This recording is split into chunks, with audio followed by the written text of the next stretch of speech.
2011ನೇ ಸಾಲಿನ ಭಾರತದ ಅತ್ಯುತ್ತಮ ಪ್ರಾದೇಶಿಕ ಚಿತ್ರ ರಾಷ್ಟ್ರ ಪ್ರಶಸ್ತಿ ವಿಜೇತ ಕನ್ನಡದ ಕೂರ್ಮಾವತಾರ ಗಿರೀಶ್ ಕಾಸರವಳ್ಳಿ ನಿರ್ದೇಶನದ್ದು.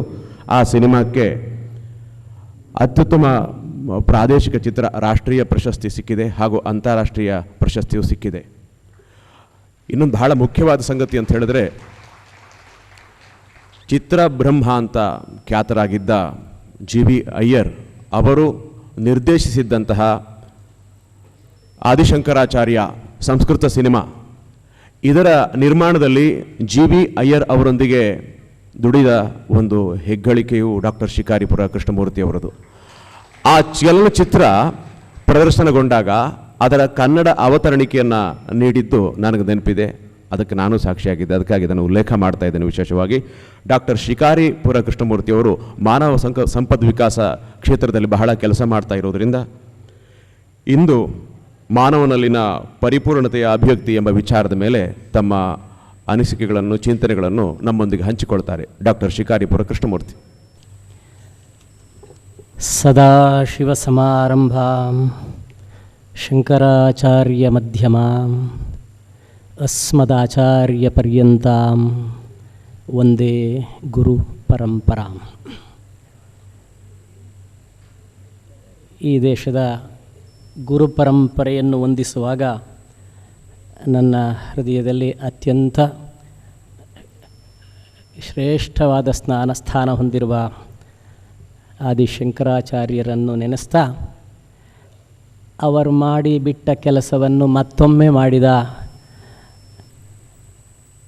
ಪರಮಪೂಜ್ಯ ವಿವೇಕಾನಂದರನ್ನು ಸ್ಮರಿಸ್ತಾ, ಇಲ್ಲಿ ಉಪಸ್ಥಿತರಿರ್ತಕ್ಕಂಥ ಅಸ್ಮದಾಚಾರ್ಯ ಪರ್ಯಂತಾಂ, ಇಲ್ಲಿರೋರೆಲ್ಲೂ ನನ್ನ ಆಚಾರ್ಯರು, ಇವರೆಲ್ಲರ ಗುರುಸ್ಮರಣೆಯನ್ನು ಮಾಡಿ ಹಿರಿಯರಿಗೆ ನಮಸ್ಕಾರ, ಯುವಜನರಿಗೆ ಅಭಿವಂದನೆಗಳು. ನಿಮ್ಮ ವಯಸ್ಸಿನಲ್ಲಿ ನನಗೆ ಇಂತಹದ್ದೇ ಒಂದು turning point of my life ಸಿಕ್ಕಿದ್ದು ಮೈಸೂರು ರಾಮಕೃಷ್ಣಾಶ್ರಮದಲ್ಲಿ ಸಮ್ಮರ್ ಇನ್ಸ್ಟಿಟ್ಯೂಟ್ ಸ್ವಾಮಿ ಹರ್ಷಾನಂದರವರ ಪದತಲದಲ್ಲಿ ಕುರಿತು 20 ದಿವಸ ಆ ಯೌವನದಲ್ಲಿ ನಾನು ಪಡೆದ 20 ದಿವಸಗಳ ಒಂದು ಮನಸ್ಸನ್ನು ತೊಳ್ಕೊಳ್ಳುವ, ಬುದ್ಧಿಯನ್ನು ಜಾಗೃತಿಗೊಳಿಸ್ತಕ್ಕಂಥ ಆ ಬೇಸಿಗೆ ಶಿಬಿರ ಅಲ್ಲಿಂದ ನನ್ನನ್ನು ವಿವೇಕಾನಂದರ ಕಡೆಗೆ ತಿರುಗಿಸ್ತು. ನಾನು ಬದುಕಿನಲ್ಲಿ ಅತಿ ಹೆಚ್ಚು ಲಾಭ ಮಾಡಿಕೊಂಡದ್ದು ಈ ಮಹಾಪುರುಷನ ಪುಸ್ತಕಗಳನ್ನು ಓದುವ ಮೂಲಕ. ಯೌವನದಲ್ಲಿ ವಿವೇಕಾನಂದರನ್ನು ನೀವು ಓದಲಿಲ್ಲ ಅಂತಾದರೆ you are missing something very important in your life, ಜೀವನದಲ್ಲಿ ಕಳ್ಕೊಳ್ತೀರಿ ಅಂತ. ಹಾಗಾಗಿ ಪುಣ್ಯ ರಾಮಕೃಷ್ಣಾಶ್ರಮದವ್ರು ಎಷ್ಟು ಕಡಿಮೆ ದರದಲ್ಲಿ ಈ ಪುಸ್ತಕಗಳನ್ನೆಲ್ಲ ಪ್ರಿಂಟ್ ಮಾಡಿ ನಮಗೆ ಕೊಡ್ತಿದ್ದಾರೆ.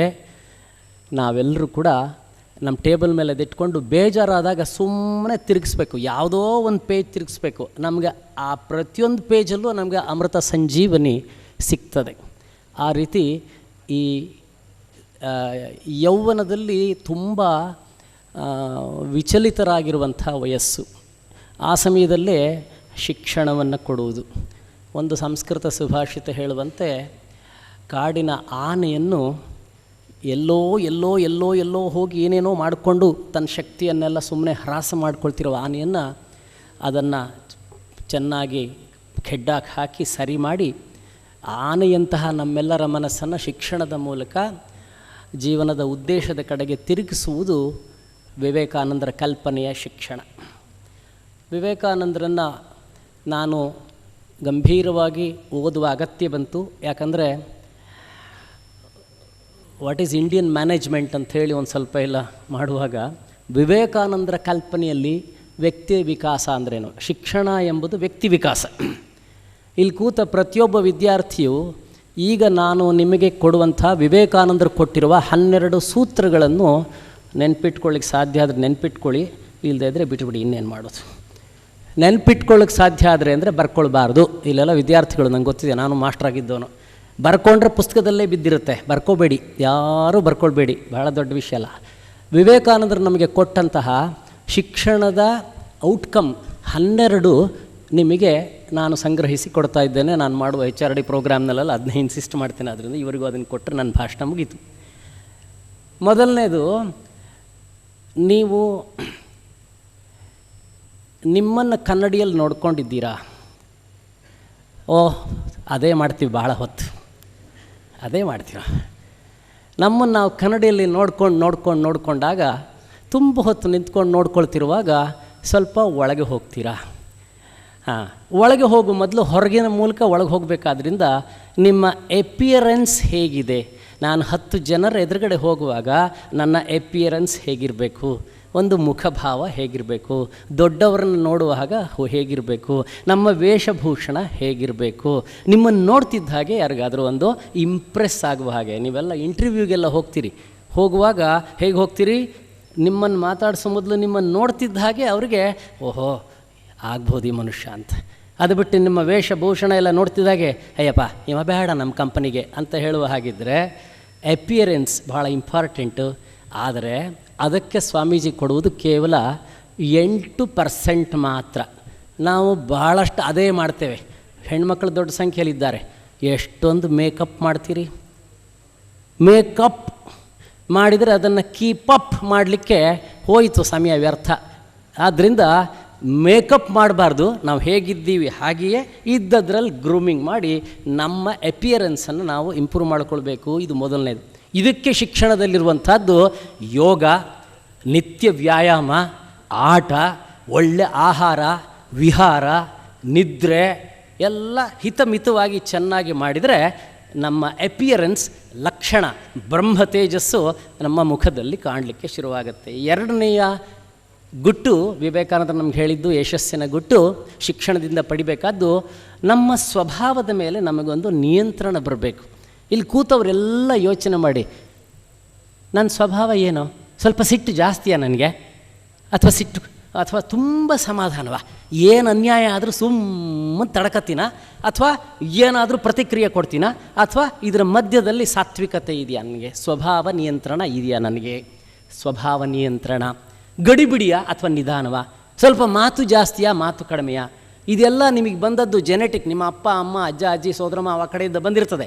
ಅದು ಏನು ಅಂತ ಗುರುತಿಸ್ಕೊಳ್ಳೋದೇ ಬಹಳ ದೊಡ್ಡ ಶಿಕ್ಷಣ. ಪೂನಾದ ಒಂದು ಶಿಕ್ಷಣ ಸಂಸ್ಥೆಯಲ್ಲಿ ನಾವು ತುಂಬ ಸಂಶೋಧನೆ ಮಾಡಿದ್ವಿ. ಸುಮಾರು ಒಂದು 60-70 ಸ್ವಭಾವಗಳು, ಟ್ರೈಟ್ಸ್, ಇಂಗ್ಲೀಷಲ್ಲಿ ಟ್ರೈಟ್ಸ್ ಅಂತ ಹೇಳ್ತಾರೆ. ಈ ಟ್ರೈಟ್ಸಲ್ಲಿ ಸುಮಾರು ಒಂದು 10-12 ಟ್ರೈಟ್ಸ್ಗಳನ್ನು, ಸ್ವಭಾವಗಳನ್ನು ಮಾತ್ರವೇ ಶಿಕ್ಷಣದ ಮೂಲಕ ಸ್ವಲ್ಪ ಹೆಚ್ಚು ಕಡಿಮೆ ಮಾಡ್ಬೋದು. ಬಾಕಿಯಂತೆ ಸ್ವಭಾವಗಳನ್ನು ಏನೂ ಮಾಡಲಿಕ್ಕಾಗೋದಿಲ್ಲ. ಅದಕ್ಕೆ ಸಂಸ್ಕೃತದಲ್ಲಿ ಸ್ವಭಾವೋ ದುರತಿಕ್ರಮ, ಏನು ಮಾಡಲಿಕ್ಕಾಗೋದಿಲ್ಲ ಅದರಿಂದ. ಆದರೆ ಸ್ವಭಾವದ ಮೇಲೆ ನನಗೆ ಕಂಟ್ರೋಲ್ ಬರುವಂತೆ ನನ್ನ ಶಿಕ್ಷಣ ನನಗಿರಬೇಕು. ಸಿಟ್ಟು ಬರ್ತಾ ಇದೆ, ಬಂತು. ಇನ್ನು ನಾನು ಸಿಟ್ಟು ಮಾಡಿದರೆ ಪೆಟ್ಟು ತಿಂತೇನೆ. ಆದ್ದರಿಂದ ನಾನು ಕಂಟ್ರೋಲ್ ಮಾಡ್ಕೋತೀನಿ. ಇದು ನಮಗೆ ಶಿಕ್ಷಣದಿಂದ ಬರ್ತಾ ಇದೆಯಾ? ನಮ್ಮ ಕಾಲೇಜಲ್ಲಿ ಇದನ್ನು ಕಲಿಸ್ತಾ ಇದ್ದಾರಾ? ನಮ್ಮ ಸ್ಕೂಲಲ್ಲಿ ನಮ್ಗೆ ಇದನ್ನು ಕಲಿಸ್ತಾ ಇದ್ದಾರಾ? ಅದನ್ನು ಕಲಿಸ್ದೇ ಇದ್ದರೆ ಮಣ್ಣಂಗಟ್ಟಿ ಏನು ಮಾಡ್ಬೇಕು? ನಮ್ಮ ಶಿಕ್ಷಣ ತಗೊಂಡು ತುಂಬ ವಿದ್ಯಾವಂತ, ಅವನ ಉದ್ಯೋಗದಲ್ಲಿ ಸೋತು. ಯಾಕೆ? ತನ್ನ ಸ್ವಭಾವದ ಮೇಲೆ ತನಗೆ ನಿಯಂತ್ರಣವೇ ಇಲ್ಲ. ಈ ದಿಶೆಯಲ್ಲಿ ಯೌಗಿಕ ಶಿಕ್ಷಣ ಅತ್ಯಂತ ಮುಖ್ಯವಾದದ್ದು. ಇಲ್ಲಿ ಕೂತ ನಿಮ್ಮಲ್ಲಿ ಬಹಳಷ್ಟು ಜನ ಯಾವುದಾದ್ರೂ ಒಂದು ಕೋರ್ಸ್ ತಗೊಂಡಿದ್ದೀರಿ ಸ್ಟಡಿ ಮಾಡಲಿಕ್ಕೆ. ನನಗೆ ಅದರಲ್ಲಿ ಆಸಕ್ತಿ ಇದೆಯಾ ಅಂತ ನೋಡಿದ್ದೀರಾ? ನಿಮ್ಮ ಅಥೆಂಟಿಕ್ ಆಸಕ್ತಿ, ನಿಮ್ಮ ನಿಜವಾದ ಆಂತರಂಗಿಕ ಆಸಕ್ತಿಯನ್ನು ಗುರುತಿಸುವುದಕ್ಕೆ ಏನಾದರೂ ಮಾಡಿದ್ದೀರಾ? ನಮ್ಮ ಶಿಕ್ಷಣದಲ್ಲಿ ಎಂಥ ದುರ್ಗತಿ ಅಂದರೆ, ಬಂದು ನಮ್ಮ ಕಾಲೇಜಲ್ಲಿ LHS ಕಾಲೇಜಲ್ಲಿ BSc ಸೆಕೆಂಡ್ ಇಯರ್ ಓದುವಾಗಳು ಗೊತ್ತು ಸಾರ್ ಅಂದರೆ ಏನು, ಇದು ನನ್ನ ಫೀಲ್ಡ್ ಅಲ್ಲ ಸರ್, ಇದು ನನಗೆ ಆಗೋದಿಲ್ಲ. ಸ್ಟ್ರಗ್ಲಿಂಗ್ ಫಾರ್ 2 ವರ್ಷ 3 ವರ್ಷ ಸ್ಟ್ರಗಲ್ ಮಾಡಿ ಅಂತೂ BSc ಮಾಡ್ಕೊಂಡು ಆದಮೇಲೆ ನೆಕ್ಸ್ಟ್ ಅವಳು ಹೋಗಿದ್ದು ಫೈನ್ ಆರ್ಟ್ಸಿಗೆ, MA ಇನ್ ಫೈನ್ ಆರ್ಟ್ಸ್. ದಾರಿ ತಪ್ಪಿದ್ದೆಲ್ಲಿ ಗೊತ್ತಿಲ್ಲ. ನಮ್ಮ ಪ್ರಾಬ್ಲಮ್ ಏನಾಗಿದೆ, ನನ್ನ ಇಂಟ್ರೆಸ್ಟ್ ಏನು ಅಂತ ನನ್ನ ಶಿಕ್ಷಣದಲ್ಲಿ ನನಗೆ ಗುರುತಿಸ್ಕೊಳ್ಳಿಕ್ಕೆ ಆಗ್ತಾ ಇಲ್ಲ. ಅದರ ಬಗ್ಗೆ ಮುಂದೆ ಹೇಳ್ತೇನೆ. ಒಂದು 8 ಆಸಕ್ತಿಗಳಲ್ಲಿ ನೀವು ಯಾವ ಆಸಕ್ತಿಯನ್ನು ಹೊಂದಿದ್ದೀರಿ, ನಿಮ್ಮ ಮಲ್ಟಿಪಲ್ ಇಂಟೆಲಿಜೆನ್ಸ್ ಟೆಸ್ಟನ್ನು ನೀವು ಮಾಡ್ಕೊಳ್ಳದೇ ಇದ್ದರೆ, ವಿವೇಕಾನಂದರು ಎಷ್ಟು ಸುಂದರವಾದನ್ನೆಲ್ಲ ವರ್ಣನೆ ಮಾಡ್ತಾ ಹೋಗ್ತಾರೆ. ಓದ್ತಾ ಹೋದಾಗೆ ನನಗೆ ಇದಲ್ಲ, ನನಗೆ ಈ ಫೀಲ್ಡ್ ಆಗಬಹುದು ಅನ್ನೋದು ಗೊತ್ತಾಗ್ತಾ ಹೋಗ್ತದೆ. ಕೌಶಲ್ಯ ಮೂರನೆಯದು ಕೌಶಲ, ಸಂಸ್ಕೃತದಲ್ಲಿ, ಕನ್ನಡದಲ್ಲಿ ಕೌಶಲ್ಯ ಆಗಿದೆ. ಏನಾದರೂ ಒಂದು ಕೆಲಸ ಕೊಟ್ಟರೆ ತುಂಬ ಅಚ್ಚುಕಟ್ಟಾಗಿ ಮಾಡಲಿಕ್ಕೆ ಅನುಭವದಿಂದ, ಅಭ್ಯಾಸದಿಂದ ಮಾಡಿ ಮಾಡಿ ಮಾಡಿ ಮಾಡಿ ಅಭ್ಯಾಸ ಮಾಡಬೇಕು. ಯುವ ಜನರಿಗೆ ನಿಮ್ಮ ಮುಂದಿರುವ ಒಂದು ಚಾಲೆಂಜ್ ಏನಂದರೆ, ಸಾರ್ ಒಂದು ಕೆಲಸ ಕೊಡಿ ಸರ್, ಹೇಗೆ ಮಾಡ್ತೇನೆ ಅಂದರೆ ಚಾಲೆಂಜ್, ನನ್ನ ಹಾಗೆ ಯಾರಾದರೂ ಮಾಡ್ತಾರ ನೋಡೋಣ ಸರ್. ವಿಶ್ವೇಶ್ವರಯ್ಯನವರ ಮೆಸೇಜ್, ವಿಶ್ವೇಶ್ವರಯ್ಯನವರು ಹೇಳಿದರು ಯುವ ಜನರಿಗೆ, ನೀವು ಈ ಚಾಲೆಂಜ್ ತಗೊಳ್ಳಿ, ನನಗೊಂದು ಬೀದಿ ಗುಡಿಸುವ ಕೆಲಸ ಕೊಡಿ, ನನ್ನ ಹಾಗೆ ಯಾರಾದರೂ ಗುಡಿಸ್ತಾರ ನೋಡೋಣ. ಈ ರೀತಿ ಯೌವನದಲ್ಲಿ ಚಾಲೆಂಜ್ ತಕ್ಕೊಂಡು ಏನೇ ಕೆಲಸ ತಗೊಂಡ್ರು ಅದರಲ್ಲಿ ಎಕ್ಸ್ಪರ್ಟ್ಸ್ಗಳಾಗಬೇಕು. ಇದು ಕೌಶಲ್ಯವನ್ನು ಬೆಳೆಸಿಕೊಳ್ಳುವ ರೀತಿ. ಇದು 4ನೆಯ ಗುಟ್ಟು. 5ನೆಯದು ಬುದ್ಧಿವಂತಿಕೆ. ವಿದ್ಯಾರ್ಥಿಗಳಾದವರು ಕ್ಲಾಸ್ನಲ್ಲಿ ಕೂತ್ಕೊಂಡಿರ್ತಾರೆ, ಪಾಠ ಕೇಳ್ತಾ ಇರುವಾಗ ಸುಮ್ಮನೆ ಕೇಳೋದಲ್ಲ, 2 ಪ್ರಶ್ನೆ, ಒಬ್ಬ ವಿದ್ಯಾರ್ಥಿಗೆ 2 ಪ್ರಶ್ನೆ ಕ್ಲಾಸಲ್ಲಿ ಯಾವಾಗಲೂ ಬರ್ತಿರ್ಬೇಕು ಅಂತ ವಿವೇಕಾನಂದ ಹೇಳ್ಕೊಳ್ತಾರೆ. 1ನೇ ಕ್ವೆಶ್ಚನ್ ವೈ, ಟೀಚರ್ ಏನು ಹೇಳಿದರು ವೈ, ಮನೆಯಲ್ಲಿ ಅಪ್ಪ ಅಮ್ಮ ಏನು ಹೇಳಿದರು ವೈ, ಯಾಕೆ, ಅದು ಯಾಕೆ. ಈ ವೈ ಎನ್ನುವಾಗ, ಏಕೆ ಎಂದು ಪ್ರಶ್ನಿಸುವಾಗ ಒಳಗೆ ನನ್ನ ಇಂಟೆಲೆಕ್ಚುಲಿಸಮ್ ಬೆಳೀಲಿಕ್ಕೆ ಸ್ಟಾರ್ಟ್ ಆಗ್ತದೆ. ಇಂಟೆಲಿಜೆನ್ಸ್ ಮಾತ್ರ ಅಲ್ಲ, ಇಂಟೆಲೆಕ್ಚುಲಿಸಮ್, ವಿಚಾರಶೀಲತೆ ಬೆಳೀಲಿಕ್ಕೆ ಸ್ಟಾರ್ಟ್ ಆಗ್ತದೆ. ನಮ್ಮ ಸ್ಕೂಲ್ಗಳಲ್ಲಿ ವೈ ಅಂತ ಕೇಳ್ತಿದ್ದ ಹಾಗೆ ಟೀಚರ್ಗಳು, ಏಯ್ ನನಗೆ ಪ್ರಶ್ನೆ ಮಾಡ್ತೀಯಾ, ಸಿಡಾ, ಮನೆಯಲ್ಲಪ್ಪ ಕೂತ್ಕೋ. ಅಲ್ಲಿಂದ ನಾವು ಈ ಪ್ರಶ್ನಾವಳಿಗೆ ಬುಲ್ಡೋಸರ್ ಹೊಡೆದು ಕಾಲೇಜಿಗೆ ಬಂದಾಗ, ಮಕ್ಕಳೇ ಏನಾದರೂ ಪ್ರಶ್ನೆ ಕೇಳಿದರೆ, ಅಯ್ಯೋ ಪ್ರಶ್ನೆ ಕೇಳಬಾರ್ದಂತ ನಮ್ಗೆ ಹೇಳ್ಕೊಟ್ಟಿದ್ದಾರೆ, ಇದೇನಿದು ಉಲ್ಟಾ ಆಯ್ತಲ್ಲ ಅಂತ. ಪ್ರಶ್ನೆ ಕೇಳಬಾರ್ದೆನ್ನುವ ಎಥಿಕ್ ಉಳ್ಳಂತಹ ಅನೇಕ ಸಮುದಾಯಗಳಲ್ಲಿ ಇಂಟೆಲೆಕ್ಚುಲಿಸಮ್ ಬೆಳೆದಿಲ್ಲ. ನನ್ನ ಮಾತಲ್ಲ, ಅಬ್ದುಲ್ ಕಲಾಂ ಅವ್ರ ಮಾತು ಹೇಳ್ತಾ ಇದ್ದೀನಿ ನಾನು. ಅರೇಬಿಯಾ ದೇಶದಿಂದ ಒಬ್ಬ ನೋಬೆಲ್ ವಿನ್ನರ್ ಯಾಕೆ ಬರಲಿಲ್ಲ? ಆ ಸಮಾಜದಲ್ಲಿಯೇ ಪ್ರಶ್ನಿಸುವುದಕ್ಕೆ ಅವಕಾಶವಿಲ್ಲದಂಥ ವ್ಯವಸ್ಥೆ ಮಾಡಿ ಹಾಕಿದ್ದಾರೆ. ನಮ್ಮ ಉಪನಿಷತ್ತು ನಮಗೆಲ್ಲ ವಿದ್ಯಾರ್ಥಿ ಕರೆ ಕೊಡೋದು, ಪ್ರಶ್ನಿಸಿ ಪ್ರಶ್ನಿಸಿ ಪ್ರಶ್ನಿಸಿ, ವೈ ವೈ ವೈ. ವಿವೇಕಾನಂದರು ನಮ್ಗೆ ಹೇಳ್ಕೊಡೋದೇ ಇದು. ಯಾವ ವಿದ್ಯಾರ್ಥಿಯು ಕ್ಲಾಸ್ನಲ್ಲಿ ಆರಾಮಾಗಿ ಪಾಠ ಮಾಡಿ ಹೋಗಲಿಕ್ಕೆ ನನ್ನಂಥ ಮೇಷ್ಟ್ರುಗಳಿಗೆ ಬಿಡಬಾರ್ದು. ಈ ಕ್ಲಾಸ್ಗೆ ಹೋಗುವಾಗಲೇ ಅಬ್ಬಾ ಎಂತೆಂಥ ಪ್ರಶ್ನೆಗಳು ಬರ್ತದೋ ಏನೋ, ಅದಕ್ಕೆಲ್ಲ ನಾನು ರೆಡಿಯಾಗಬೇಕು, ಉತ್ತರ ಕೊಡಲಿಕ್ಕೆ ರೆಡಿಯಾಗಬೇಕು. ಆ ಪ್ರಶ್ನೆ ಉತ್ತರದ ಅವಧಿಯಲ್ಲಿಯೇ ಬುದ್ಧಿವಂತಿಕೆ ಬೆಳೆಯುವಂಥದ್ದು. 1ನೇ ಪ್ರಶ್ನೆ ವೈ, ಕನ್ವಿನ್ಸ್ ಆದ ನಂತರ ನೆಕ್ಸ್ಟ್ ಹೌ, ಹೇಗೆ. 1ನೇದರಲ್ಲಿ ಚಿಂತನಶೀಲತೆ, 2ನೇದರಲ್ಲಿ ಶ್ರದ್ಧಾ. ವಿವೇಕಾನಂದರು ಹೇಳುವಂಥ ಅತಿ ಮುಖ್ಯವಾದ ಪಾಯಿಂಟ್ ಶ್ರದ್ಧಾವಂತಿಕೆ. ಇದು ಬೆಳೆದರೆ ಒಳ್ಳೆಯದು. ಆದರೆ ಯಾವುದನ್ನು ಯಾವಾಗ ಕೇಳಬೇಕು ಅಂತ, ಬೆಳಗ್ಗೆ ಎದ್ದು ಗಣಪತಿ ಪೂಜೆಗೆ ಮಂಟಪ ಎಲ್ಲ ಕಟ್ತಿರುವಾಗ ಬಾರೋ ಮಂಟಪ ಕಟ್ಟಬಾರೋ ಅಂತ ಅಪ್ಪ ಕರೆದ್ರೆ, ಅಪ್ಪ ವೈ ಅಂತ ಕೇಳಬೇಡಿ, ಸಿಟ್ಟು ಬರುತ್ತೆ, 2 ಬಡಿತಾರೋ, ಸ್ವಲ್ಪ ದೂರ ನಿಂತ್ಕೊಳ್ಳಿ. ಆವಾಗ ಹೌ ಆಮೇಲೆ ವೈ. ಕೆಲವು ಸಮಯ ಮೊದಲು ಹೌ ಆಮೇಲೆ ವೈ, ಕೆಲವು ಸಮಯ ವೈ ಆಮೇಲೆ ಹೌ. ಯಾವ ವಿಚಾರಶೀಲನಾದ ವಿದ್ಯಾರ್ಥಿಗೆ ಯೌವನದಲ್ಲಿ ಈ ಪ್ರಶ್ನೆ ಬರ್ತದೆ, ಅದನ್ನು ಬಡಿಯದೆ ಪೂರ್ತಿಯಾಗಿ ಅರಳಲಿಕ್ಕೆ ಬಿಡ್ತಾನೆ, ಅಂಥವ ವಿಚಾರಶೀಲನಾಗ್ತಾನೆ, ಇಂಟೆಲೆಕ್ಚುಯಲ್ ಆಗ್ತಾನೆ. ಇವತ್ತು ಇಂಟೆಲಿಜೆಂಟ್ಸ್ ಭಾಳ ಜನ ಇದ್ದಾರೆ, ಇಂಟೆಲೆಕ್ಚುವಲ್ಸ್ ಇಲ್ಲ. ಅನೇಕ ಕ್ಯಾಂಪಸ್ ಇಂಟರ್ವ್ಯೂಸ್ ಮಾಡಲಿಕ್ಕೆ ಹೋಗಲಿಕ್ಕೆ ಸಂದರ್ಭ ಬಂದಾಗ ನಾವು 10ರಲ್ಲಿ ಒಬ್ಬರನ್ನು ಇಂಟೆಲೆಕ್ಚುಯಲ್ ಹುಡುಕೋದಿಲ್ಲ. ಏನಪ್ಪ ಇಂಥ ಸಿಚುವೇಶನ್ ಬಂದಾಗ ನೀ ಸ್ವಂತ ಏನು ಮಾಡ್ತೀಯಾ? ನಿನ್ನೆ ನಮ್ಮ ಸ್ವಾಮೀಜಿಗಳಲ್ಲಿ ಮಾತಾಡ್ತಿದ್ರು, ಕ್ರಿಯೇಟಿವಿಟಿ, ಹೊಸತನ ಎಲ್ಲಿದೆ? ಅದನ್ನು ನಮ್ಮ ಶಿಕ್ಷಣದಲ್ಲಿ ನಾವು ಹೊಸಕಿ ಹಾಕ್ತಾ ಇದ್ದೇವೆ. ಮಕ್ಕಳೇ, ನೀವು ಯಾರು ಹೊಸಕೆ ಹಾಕಲಿಕ್ಕೆ ಬಿಡದಂತೆ ಅದನ್ನು ಜೀವಂತವಾಗಿಟ್ಟರೆ ನಿಮ್ಮ ಬುದ್ಧಿ ಬೆಳೀತದೆ. ಒಬ್ಬ ಕೇಳಿದ, ಮಗ ನೀನು ಬುದ್ಧಿವಂತನಾಗಬೇಕಂತ. ಆಗ ಮಗ ಕೇಳ್ದ, ಅಪ್ಪ ನಾ ಯಾಕೆ ಬುದ್ಧಿವಂತನಾಗಬೇಕು? ಭಾಳ ಬೇಸಿಕ್ ಕ್ವಶನ್ ಇದು. ಯಾಕೆ ಬುದ್ಧಿವಂತನಾಗಬೇಕು? ಸ್ಕೂಲ್ ಹುಡುಗ ಅವನು, 2ನೇ ಕ್ಲಾಸ್ನವನು. ನಾನು ಯಾಕೆ ಬುದ್ಧಿವಂತನಾಗಬೇಕು? ಈ ಅಪ್ಪನಿಗೆ ಉತ್ತರ ಗೊತ್ತಿಲ್ಲ. ನನ್ನ ಹತ್ರ ಬಂದು ಕೇಳಿದ ಒಂದು ಸರಿ, ಒಂದು ಟ್ರೈನಿಂಗ್ನ ಬಂದಾಗ, ಸರ್ ಈ ಪ್ರಶ್ನೆಗೆ ಏನು ಉತ್ತರ ಹೇಳಬೇಕು? ನಾನು ನಿನಗೆ ಕೇಳ್ತೀನಿ ಹೇಳಯ್ಯ, ನೀನು ಯಾಕೆ ಬುದ್ಧಿವಂತನಾಗಬೇಕು? ಬುದ್ಧಿವಂತ ಯಾಕೆ ಗೊತ್ತಿಲ್ಲ. ನೋಡಿ, ಯೋಗಶಾಸ್ತ್ರದಲ್ಲಿ ಅದಕ್ಕೋಸ್ಕರ ಹೇಳ್ತಾರೆ, ವಿವೇಕಾನಂದರು ಇದನ್ನು ಎತ್ತಿ ಹೇಳ್ತಾರೆ, ನಿಶ್ಚಯಾತ್ಮಿಕ ಬುದ್ಧಿಯ ಅತ್ಯಂತ ಶ್ರೇಷ್ಠವಾದ ಫಲ ನಿಶ್ಚಯ ಮಾಡುವಂಥ ತಾಕತ್, ಡಿಸಿಷನ್ ಮೇಕಿಂಗ್. ಮಲ್ಟಿಪಲ್ ಇಂಟೆಲಿಜೆನ್ಸ್ ಅಲ್ಲಿ ಎಂಥದ್ದು, ಮಲ್ಟಿಪಲ್ ಚಾಯ್ಸ್ ಕ್ವೆಶ್ಚನ್ ಇರುವಾಗ ಡಿಸಿಷನ್ ಮಾಡಬೇಕು. ಅಯ್ಯೋ, ನಮ್ಮ ಕಾಲೇಜ್ಗಳಲ್ಲಿ ನೋಡ್ತೀವಿ, ಅದು ಹಿಡ್ಕೊಂಡು ಒಬ್ಬ ಸ್ಟೂಡೆಂಟು ಮೇಲೆ ನೋಡೋದು ಕೆಳಗೆ ನೋಡೋದು, ಒಂದು ಸರಿ ಹಾಕೋದು, ಯಾವುದು 4ರಲ್ಲಿ ಯಾವುದು ಗೊತ್ತಿಲ್ಲ, ಯಾವುದು ಹಾಕಬೇಕು ಅಂತ ಗೊತ್ತಿಲ್ಲ, ನಿಶ್ಚಯ ಮಾಡಲಿಕ್ಕೆ ಆಗೋದಿಲ್ಲ. ಯಾಕಿಲ್ಲ ನಿಶ್ಚಯ? ಯಾಕೆ ಮಾಡಲಿಕ್ಕೆ ಆಗೋದಿಲ್ಲ? ಒಳಗೆ ಸ್ಟೋರ್ ಹೌಸ್ ಖಾಲಿ ಆಗಿದೆ, ಅಲ್ಲ ಅಂಡೆ ಖಾಲಿ ಆಗಿದೆ. ವಿದ್ಯಾರ್ಥಿಗಳೇ ತುಂಬ ಇನ್ಫಾರ್ಮೇಷನ್ ತುಂಬ್ಕೊಳ್ಳಿ. ಆ ಇನ್ಫಾರ್ಮೇಷನ್ ಅನಲೈಸ್ ಮಾಡಿ ಅದು ನಾಲೆಡ್ಜ್ ಆಯಿತು. ಅದಾದಮೇಲೆ ನಂದೇನು ಇದರಲ್ಲಿ ಅಂತ ಯೋಚನೆ ಮಾಡಿ ವಿಸ್ಡಮ್ ಬಂತು. ಅಂಥವರಿಗೆ decision making is very easy, very easy, very easy. CET ಪರೀಕ್ಷೆನಲ್ಲಿ ನಮ್ಮ ಕಾಲೇಜಿನಲ್ಲಿ ಒಬ್ಬ ಹುಡುಗ 15 ನಿಮಿಷದಲ್ಲಿ ಮ್ಯಾಥಮೆಟಿಕ್ಸ್ ಹೊರಗೆ ಬಂದೇ ಬಿಟ್ಟ, ಫುಲ್ ಮಾರ್ಕ್ಸ್ ಅವನಿಗೆ. ಏನಿಲ್ಲ ಸರ್, ಸಿಂಪಲ್ ಆಯಿತು, ಟಕ್ ಟಕ್ ಟಕ್ ಟಕ್ ಆಗಿ ಹೋಯಿತು. ವಿವೇಕಾನಂದರ ಕಾನ್ಸಂಟ್ರೇಷನ್ ಎಬಿಲಿಟಿಯನ್ನು ಅನುಸರಿಸಿದ ಈ ವಿದ್ಯಾರ್ಥಿ ಇವತ್ತು ದೊಡ್ಡ ಸ್ಥಾನದಲ್ಲಿದ್ದಾರೆ. ಅವನ ಪರ್ಸ್ನಲ್ಲಿ ಇರುವ ಒಂದೇ ಚಿತ್ರ ವಿವೇಕಾನಂದರದ್ದು. ಯಾಕೆ ಅಂತ ಹೇಳಿದರೆ ಅವರು ನಮಗೆ ಇದನ್ನು ಕೊಟ್ಟಿದ್ದಾರೆ, ಬುದ್ಧಿ. ವಿವೇಕಾನಂದರು ಶಿಕ್ಷಣದ ಪರಿಣಾಮವಾಗಿ ಕಂಪ್ಯಾಷನ್, ಸಮಾಜದ ಬಗ್ಗೆ ತುಂಬ ಕರುಣೆ ಬರುವಂತೆ ಇರಬೇಕು ಅಂತ. ಇವತ್ತು ನಮ್ಮ ವಿದ್ಯಾವಂತರಾದವರು ಬಹಳಷ್ಟು ಜನ ಎಷ್ಟು ಸಮಾಜದ ಬಗ್ಗೆ ಕರುಣಾವಂತರಾಗಿದ್ದಾರೆ ಹೇಳಿ, ಎಷ್ಟು ಕರುಣೆ ಹೊಂದಿದ್ದಾರೆ. ಲಕ್ಷಾಂತರ ಜನ ಇರ್ತಕ್ಕಂಥ IT BTಯ ಎಂಜಿನಿಯರ್ಗಳು, ಅಷ್ಟು ಶ್ರೀಮಂತರು ಬೆಂಗಳೂರಿನಲ್ಲಿ. ನಮ್ಮ ಒಂದು ಕರೆಗೆ, ಯೂತ್ ಫಾರ್ ಸೇವಾ ಕರೆಗೆ ಸುಮಾರು 2,000 ಜನ ಯುವಜನರು ಬಂದು ಸಂಡೇ ಸ್ಯಾಟರ್ಡೇ ನಾವು ಕೊಡ್ತೇವೆ, ಏನಾದರೂ ಸಮಾಜ ಸೇವೆ ಮಾಡಲಿಕ್ಕೆ ಬರ್ತೇವೆ ಅಂತ ಹೊರಟಿದ್ದಾರೆ. ನಾನು ಯಾಕೆ ಹೇಳ್ತೇನೆ ಅಂದರೆ, ನಮ್ಮ ಶಿಕ್ಷಣದ ಪರಿಣಾಮವಾಗಿ ನನಗೆ ಶಿಕ್ಷಣ ಕೊಟ್ಟಿರುವ ಈ ಸಮಾಜದ ಪ್ರತಿಯೊಂದು ಭಾಗದಲ್ಲಿ ಕೂಡ ನನಗೆ ಸಮೃದ್ಧಿ ಕಾಣಬೇಕು. ಎಲ್ಲಾದರೂ ಒಂದು ದೋಷ ಇದೆ ಅಂತ ಕಂಡ್ರೆ I will do my best, ನನ್ನ ಕೈಲಾದ ಸೇವೆಯನ್ನು ನಾನು ಮಾಡ್ತೇನೆ. ಭಾವನಾತ್ಮಕತೆ ಇದು 6ನೆಯ ಮುಖ್ಯವಾದ ಭಾಗ. ಭಾವನಾತ್ಮಕತೆ. ನಮ್ಮಲ್ಲಿ ಭಾವನೆಗಳು ಜೀವಂತ ಇವೆಯಾ? ಟೆಲಿವಿಷನ್ನಲ್ಲಿ, ಸಿನಿಮಾದಲ್ಲಿ ಆ ಹೊಡೆದಾಟಗಳನ್ನು ನೋಡಿದಾಗ ಇಲ್ಲಿ ಕೂತ ನಿಮ್ಗೇನನ್ಸುತ್ತೆ? ಅಯ್ಯೋ ಇದು ಸಹಜ, ಇದು ನೋಡಿ ಅವನು ಸರಿ ಹೊಡಿಲಿಲ್ಲ, ಅವನು ಇನ್ನೂ ಸರಿ ಹೊಡಿಬೇಕಾಗಿತ್ತು, ಅವ ಬೀಳಬೇಕಾಗಿತ್ತು. ನಾನು ಯೌವನದಲ್ಲಿದ್ದಾಗ ಇಂಥದ್ದೆಲ್ಲ ನೋಡಿದರೆ ಅಯ್ಯಪ್ಪ, ಈಗ ಕೆಲವು TV ಚಾನಲ್ಗಳಲ್ಲಿ ಒಬ್ರಿಗೊಬ್ರಿಗೆ ಹೊಡೆಯುವಂಥದ್ದು, ಎಂಥದ್ದು WWR ಅಂದರು. ಆ ಹೊಡೆಯೋದು ನೋಡಿದಾಗ ಅಯ್ಯೋ ತಡ್ಕೊಳಕ್ಕಾಗಲ್ಲ. ಯಾಕೆ?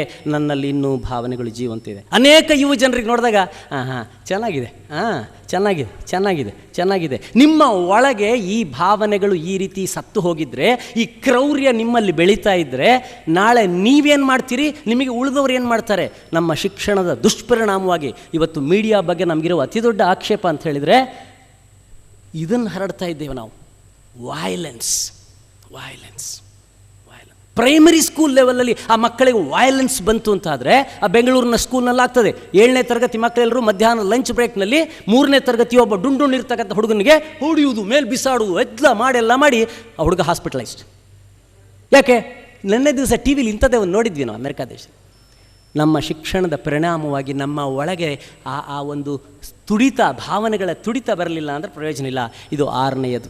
ನಿಮ್ಮೆಲ್ಲರ ಭಾವನೆಗಳು ಜೀವಂತವಾಗಿದೆಯಾ ನೋಡ್ಕೊಳ್ಳಿ. ತಂದೆ, ತಾಯಿ, ಅಕ್ಕ, ತಮ್ಮ, ಅಣ್ಣ, ತಂಗಿ, ನಮ್ಮ ಸುತ್ತಮುತ್ತಲು ಇರೋರಿಗೆ, ನಮ್ಮ ಬಂಧುಗಳಿಗೆ, ಡಿಪ್ರೈವ್ಡ್, ಉಪೇಕ್ಷಿತರಿಗೆ ಆಗುತ್ತಿರುವ ಕಷ್ಟವನ್ನು ಕಂಡಾಗ ನಾನು ಏನಾದರೂ ಮಾಡಬೇಕಂತ ಮನೆ ಬಿಟ್ಟು ಹೊರಡ್ತೀರಾ ನೀವು ಕೆಲಸಕ್ಕೆ? ವಿದ್ಯಾರ್ಥಿಯಾಗಿದ್ದಾಗಲೂ ಇದನ್ನು ಮಾಡಬಹುದು, ಈ ಸೇವಾ ಭಾವನೆ. 7ನೆಯ ವಿವೇಕಾನಂದರು ಹೇಳ್ತಕ್ಕಂಥ ವಿದ್ಯಾಭ್ಯಾಸದ ಪರಿಣಾಮವಾಗಿ ಬರಬೇಕಾದಂಥ ಒಂದು ತಾಕತ್ತು ಅಂತ ಹೇಳಿದರೆ ಸಂದರ್ಭ ನಿರ್ವಹಣೆ. ಆಧುನಿಕ ಮ್ಯಾನೇಜ್ಮೆಂಟ್ ಸೈನ್ಸಲ್ಲಿ ಅದನ್ನು ಸಿಚುವೇಷನಲ್ ಎಂಜಿನಿಯರಿಂಗ್ ಅಂತ ಹೇಳ್ತಾರೆ. ನಮ್ಮಲ್ಲಿ ಬಹಳ ಜನ ಸಿಚುವೇಶನ್ ಸಿಕ್ಕರೆ ಮ್ಯಾನುಪುಲೇಟರ್ಸೇ ಜಾಸ್ತಿ, ಕುತಂತ್ರಿಗಳೇ ಜಾಸ್ತಿ.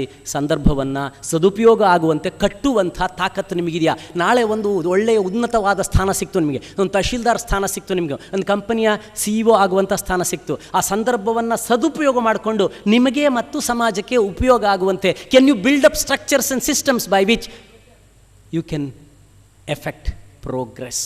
ಇದು ಸಂದರ್ಭದ ನಿರ್ವಹಣೆ. ಇದಕ್ಕೆ ವಿವೇಕಾನಂದರು ಒಂದು ಕಡೆ ಕೊಡುವುದು ಕೌಟಿಲ್ಯನ ಉದಾಹರಣೆಯನ್ನು, ಚಾಣಕ್ಯನ ಉದಾಹರಣೆಯನ್ನು. ಚಾಣಕ್ಯನಿಗೆ ಆ ದೇಶದ ದುರ್ಭರ ಪರಿಸ್ಥಿತಿಯನ್ನು ನೋಡಿ ಈ ಸಂದರ್ಭದಲ್ಲಿ ನಾನು ಏನಾದರೂ ಮಾಡಬೇಕು ಅಂತ ಹೊರಟು ಸಿಸ್ಟಮ್ಸನ್ನು ಡಿಸೈನ್ ಮಾಡಿದ್ದು. ಬೇರೆ ಬೇರೆ ದೇಶದ ರಾಜರನ್ನು ಸೇರಿಸಿ, ಸೈನ್ಯ ಕೂಡಿಸಿ, ಈ ದೇಶವನ್ನು ತೆಗೆದು ಬೇರೆ ರಾಜನನ್ನಿಟ್ಟು, ಎಂಥ ದೊಡ್ಡ ಬುದ್ಧಿಮತ್ತೆ ಇದು. ಇದು ಸಂದರ್ಭದ ನಿರ್ವಹಣೆ. ಮಕ್ಕಳೇ, ನಿಮ್ಮೆಲ್ಲರಿಗೆ ಕೂಡ ಜೀವನದಲ್ಲಿ ಅನೇಕ ಸಂದರ್ಭಗಳು ಇನ್ನು ಮುಂದೆ ಬರಲಿಕ್ಕಿದೆ, ವಿದ್ಯಾರ್ಥಿ ಆಗಿದ್ದಾಗಲೇ ಬರಲಿಕ್ಕಿದೆ. ಆ ಸಂದರ್ಭವನ್ನು ನೀವು ತುಂಬ ಸಮಾಧಾನವಾಗಿ ಎಷ್ಟು ಸರಿಯಾಗಿ ನಿರ್ವಹಣೆ ಮಾಡ್ತೀರಿ, ಸಂದರ್ಭ ನಿರ್ವಹಣೆ. ಇದು 7ನೇದು. 8ನೇದು ಅನುಭವ. ಬಹಳಷ್ಟು ಯುವ ಜನರಿಗೆ ಯಾರಾದರೂ ಅಜ್ಜ ಅಜ್ಜಿ ವಯಸ್ಸಾದವ್ರನ್ನ ಕಂಡ್ರೆ ಏನನ್ಸುತ್ತೆ? ಒಬ್ಬ ಹುಡುಗಿಯನ್ನು ಕೇಳಿದೆ, ನಿಂಗೇನನ್ಸುತ್ತೆ ಅಂತ. 85 ವರ್ಷದ ಅಜ್ಜಿಯನ್ನು ಕಂಡ್ರೆ ಏನನ್ಸುತ್ತೆ? ಹತ್ತಿರ ಹೋಗಿ ಎಲ್ಲ ಮಾಡಿ, ಅಜ್ಜಿ ನೀನು ಯಾವಾಗ ಹೋಗೋದು? ಎಂಥ ಕ್ರೌರ್ಯ! ಅಜ್ಜಿಯಿಂದ ಏನು ಪ್ರಯೋಜನ ಸಾರ್? ಅದಕ್ಕೆ ಇನ್ನೊಬ್ಬ ಹೇಳ್ದ, ಪ್ರಯೋಜನ ಇದೆ. ಆ ಅಜ್ಜಿ ಹತ್ರ ಕೈಕಾಲು ಒತ್ತಿ ಕಾಫಿ ತಿಂಡಿ ಎಲ್ಲ ಕೊಟ್ಟು, ಅಜ್ಜಿ ಅನ್ಬೇಕು, ಏನಮ್ಮ ನೀನು ನನ್ನ ವಯಸ್ಸಲ್ಲಿದ್ದಾಗ ಹೇಗಿದ್ದೆ? ಅಂತ ಕೇಳಿದರೆ ಆ ಅಜ್ಜಿ ಶಿ ಅನ್ಫೋಲ್ಡ್ಸ್ ಆಲ್ ಹರ್ ಎಕ್ಸ್ಪೀರಿಯನ್ಸಸ್. ಆ ಅನುಭವದಲ್ಲಿ ಏನು ಮಾಡಬಾರ್ದು ಮಾಡಿ ಪೆಟ್ಟು ತಿಂದೆ, ಏನು ಮಾಡಬೇಕಾದನ್ನು ಮಾಡಿ ಅನುಭವ ಆಯ್ತು, ನನಗೆ ಒಳ್ಳೆಯದಾಯಿತು. ಆ ಹಿರಿಯರಿಂದ ಪಡೆಯುವ ಅನುಭವ. ವಿವೇಕಾನಂದರು ಪ್ರತಿಯೊಬ್ಬ ಮನುಷ್ಯನನ್ನು ಅನುಭವದ ಮುದ್ದೆ ಅಂತ ವರ್ಣನೆ ಮಾಡ್ತಾರೆ. ಯೌವನದಲ್ಲಿ ಎಷ್ಟೆಷ್ಟು ಒಳ್ಳೊಳ್ಳೆ ಅನುಭವಗಳು ಬರ್ತದೆ, ಅವ ಅಷ್ಟಷ್ಟು ಬದುಕಲ್ಲಿ ಪಾಸಿಟಿವ್ ಆಗ್ತಾನೆ. ಯಾರು ಹೆಚ್ಚು ಪೆಟ್ಟು ತಿಂದಿರ್ತಾರೆ ಅವರು ಅದನ್ನು ಶೈಕ್ಷಣಿಕವಾಗಿ ಟರ್ನ್ ಮಾಡಿಕೊಂಡಾಗ ಮಾತ್ರ ಅವರು ಪಾಸಿಟಿವ್ ಆಗ್ತಾರೆ. ಆದ್ದರಿಂದ ಇಲ್ಲಿ ಕೂತ ಪ್ರತಿಯೊಬ್ಬರು ಕೂಡ ತುಂಬ ಅನುಭವಗಳಿಗೆ ಮುನ್ನುಗ್ಗಬೇಕು. ತುಂಬ ಅನುಭವಗಳಿಗೆ, ಸೋಮಾರಿ ಆದವ್ರಿಗೆ ಅನುಭವ ಬರೋದಿಲ್ಲ, ತುಂಬ ಅನುಭವಗಳಿಗೆ ಮುನ್ನುಗ್ಗಬೇಕು. ಆದ್ದರಿಂದ ಅನುಭವ ಹೆಚ್ಚಾದಷ್ಟು ಕೂಡ ಅನುಭವದಿಂದ ಕಲಿಯುವ ಪಾಠದಿಂದ ಎಫೆಕ್ಟ್ ಜಾಸ್ತಿ ಆಗ್ತದೆ. ನೆಕ್ಸ್ಟ್, ಜೀವನದ ದೃಷ್ಟಿ. ನೀವೇನಾಗಬೇಕಂದಿದ್ದೀರಿ ಮುಂದೆ ಅಂತ ಕೇಳಿದರೆ, ನಾನು ಏನಾಗಬೇಕು ನನಗೆ ಗೊತ್ತಿಲ್ಲ, ಇನ್ನು ನೋಡುವ. PUC ಓದ್ತಾ ಇದ್ದಾನೆ, ಏನಪ್ಪ ನೀನು ಮ್ಯಾಥಮೆಟಿಕಲ್ ಲೈನ್ಗೆ ಹೋಗ್ತೀಯಾ, ನ್ಯಾಚುರಲ್ ಸೈನ್ಸ್ ಲೈನ್ ಯಾವುದಿಗೆ ಹೋಗ್ತೀಯಾ ನೀನು, ಬಯೋಸೈನ್ಸ್ ಲೈನಾ ನಿಂದು, ಅಥವಾ ಮ್ಯಾಥಮೆಟಿಕಲ್ ಲೈನಾ, ಇಂಜಿನಿಯರಿಂಗಾ, ಮೆಡಿಸಿನಾ, ಅಥವಾ ಟೀಚರಾ, ನೀ ಏನಾಗ್ತೀಯ ಅಂದರೆ, ಅದು ಎಂತ ಗೊತ್ತಿಲ್ಲ ಸರ್, ಅದನ್ನು ನಾನು ಮಾರ್ಕ್ಸ್ ನೋಡಿ ಮತ್ತೆ ತೀರ್ಮಾನ ಮಾಡ್ತೀನಿ. ಪ್ರಾಬ್ಲಮ್ ಏನಾಗಿದೆ ಅಂದರೆ, ಯಾವ ವಯಸ್ಸಲ್ಲಿ ಅವನಿಗೆ ತನ್ನ ಬದುಕಿನ ಗುರಿ ದೃಷ್ಟಿ ಸಿಕ್ಕಬೇಕಾಗಿತ್ತು, ಸಿಕ್ಕಲೇ ಇಲ್ಲ. ಆದರೆ ಇನ್ನು ಕೆಲವು ವಿದ್ಯಾರ್ಥಿಗಳು ಮುಂದೆ ಏನಾಗಬೇಕಾದ, ಸರ್ ನಾನು very clear about it sir, ನನ್ನ ಅಪ್ಪನ ಅಂಗಡಿ ಉಂಟು, ಅವರು ಬಂದರಲ್ಲಿ ಅಂಗಡಿ ನಡೆಸ್ತಾ ಇದ್ದಾರೆ, ನಾನು ಆ ಅಂಗಡಿಯನ್ನು ಮುಂದುವರಿಸಬೇಕು, ನಮ್ಮಪ್ಪ ಬರೀ ನಮ್ಮ ದೇಶದ ಒಳಗೆ ವ್ಯಾಪಾರ ಮಾಡ್ತಿರೋ, ನಾನು ಎಕ್ಸ್ಪೋರ್ಟ್ ಇಂಪೋರ್ಟ್ ಎಲ್ಲ ಮಾಡಲಿಕ್ಕೆ ಹೋಗ್ತೇನೆ. He is very clear about what he wants to do. Vision is very clear. ಯಾವ ವ್ಯಕ್ತಿಗೆ ಜೀವನದ ದೃಷ್ಟಿ ಸ್ಪಷ್ಟವಾಗಿರ್ತದೆ, ಅವನ ಸೃಷ್ಟಿಯಲ್ಲಿ ಕೂಡ ಅರ್ಥಪೂರ್ಣತೆ ಬರ್ತದೆ. ವಿವೇಕಾನಂದ ಹೇಳಿದರು, ನಿಮಗೆ ಜೀವನದ ದೃಷ್ಟಿ ಇದೆಯಾ ಅಂತ. ಆ ದೃಷ್ಟಿ ಕೊಡುವುದಕ್ಕೆ ಇಷ್ಟಿಷ್ಟು ಸಾಹಿತ್ಯವನ್ನು ಬರೆದು ಕೊಟ್ಟಿದ್ದಾರೆ. ಅದನ್ನು ಓದಿದ ನಂತರ ನನ್ನ ಜೀವನದ ದೃಷ್ಟಿ ಏನು ಅಂತ ತೀರ್ಮಾನ ಮಾಡಲಿಕ್ಕೆ ಆಗ್ತದೆ ನಮಗೆ. ಮುಂದೆ ಒಂದು ಅಂಗಡಿಯಲ್ಲಿ ಬೋರ್ಡ್ ಹಾಕಿದ್ದ, honesty is the best policy. ನಾನೊಂದು kg ಬೆಲ್ಲ ತಗೊಂಡೆ, 50 ರೂಪಾಯಿ ಕೊಟ್ಟೆ, 15 ರೂಪಾಯಿ ವಾಪಸ್ ಕೊಟ್ಟ. ಅದು ಒಳಗೆ ಪ್ಯಾಕ್ ಮಾಡಿದ್ದ. ಅನುಮಾನ ಬಂತು, ತಗೊಂಬ ಇಲ್ಲಿ ಅಂತ ಅಲ್ಲಿ ತಕ್ಕಡಿ ತಂದಿರಿಸಿ ಅಲ್ಲಿ ತೂಕ ಮಾಡಿ ನೋಡುವಾಗ 800 ಗ್ರಾಮ್ ಇದೆ. ಸಿಟ್ಟು ಬಂತು, ಖುಲ್ಲ ಮೋಸ, ತೆಗೆದು ಬಿಸಾಡಿ ದುಡ್ಡು ಕೊಡು ಅಂದೆ, ಕೊಟ್ಟ. ನಾಚಿಕಾಗಲ್ಲ ನಿನಗೆ? Honesty is the best policy ಅಂತ ಬರೆದಿದೆಯಾ, ಮಾಡೋದು ನೋಡಿದ್ರಿ ಇಂಥ ಮೋಸ. ಅದಕ್ಕೆ ಅವನು ಹೇಳ್ದ, ಹೌದು sir, honesty is the best policy. Yes sir, honesty is the best policy, but who told you that is my policy? ವಿವೇಕಾನಂದರನ್ನು ಆಶ್ರಯಿಸಿ ಸರ್ವಪಲ್ಲಿ ರಾಧಾಕೃಷ್ಣನ್ ಅವರು ಕ್ರೈಸಿಸ್ ಆಫ್ ಫೇತ್ ಅಂತ ಒಂದು ಪುಸ್ತಕ ಬರೆದಿದ್ದಾರೆ. ಕ್ರೈಸಿಸ್ ಆಫ್ ಫೇತ್ ಅಂತ. ವಿಶ್ವಾಸಾರ್ಹತೆ, ಇವತ್ತು ಶಿಕ್ಷಣದ ಪರಿಣಾಮವಾಗಿ ವಿಶ್ವಾಸಾರ್ಹತೆ ಎಷ್ಟು ಬೆಳಿಬೇಕಾಗಿತ್ತು. ಇನ್ನೊಂದು ಸರಿ ನಾನು ಅವನ ಅಂಗಡಿಗೆ ಹೋಗ್ತೇನಾ? ಹೋಗುದಿಲ್ಲ. ಯಾಕೆ? ಏನು ಪ್ರಾಬ್ಲಮ್? ಒಂದು ನುಡಿದಂತೆ ನಡೆಯಿಲ್ಲ. ನಮ್ಮ ಸಂಘದಲ್ಲಿ ಒಂದು ಪದ್ಯವನ್ನು ನಮಗೆಲ್ಲ ಹೇಳಿಕೊಟ್ಟಿದ್ದಾರೆ. ನುಡಿದಂತೆ ನಡೆದವನ ಅಡಿಗೆನ್ನ ನಮನ. ಯಾರ ಅಡಿಗೆ ನಮನ, ಯಾರ ಕಾಲಿಗೆ ನಮಸ್ಕಾರ? ನುಡಿದಂತೆ ನಡೆದವನು. ಗಾಂಧಿಯವರ ಕಾಲಿಗೆ ನಮಸ್ಕಾರ. ಯಾಕೆ ಅಂದರೆ ಅವ್ರು ಹೇಳಿದರು, ಹಾಗೆ ಮಾಡಿದರು. ಇವತ್ತು ನಮ್ಮ ಸುತ್ತಲೂ ದೊಡ್ಡ ದೊಡ್ಡ ಜನ, ಬಹಳ ಜನ ಇದ್ದಾರೆ, ಹೇಳುವುದೊಂದು ಮಾಡುವುದೊಂದು. ಅವರ ಕಾಲಿಗಲ್ಲ, ತಲೆಗೂ ನಮಸ್ಕಾರ ಮಾಡಲ್ಲ ನಾವು. ಇವತ್ತು ಯುವಕರ ಎದುರಿನಲ್ಲಿ ಮಾಡೆಲ್ಸ್, ನುಡಿದಂತೆ ನಡೆದವರು, ಹುಡುಕಿ ಅಂಥವರನ್ನು ಗೌರವಿಸಿ ಮೇಲೆ ತನ್ನಿ. ಧುರಿ ಪ್ರತಿಷ್ಠಾಪಯಿತವ್ಯಯೇವ, ಕಾಳಿದಾಸನ ಮಾತನ್ನು. ತತ್ವಬದ್ಧತೆ, ನುಡಿದಂತೆ ನಡೆ.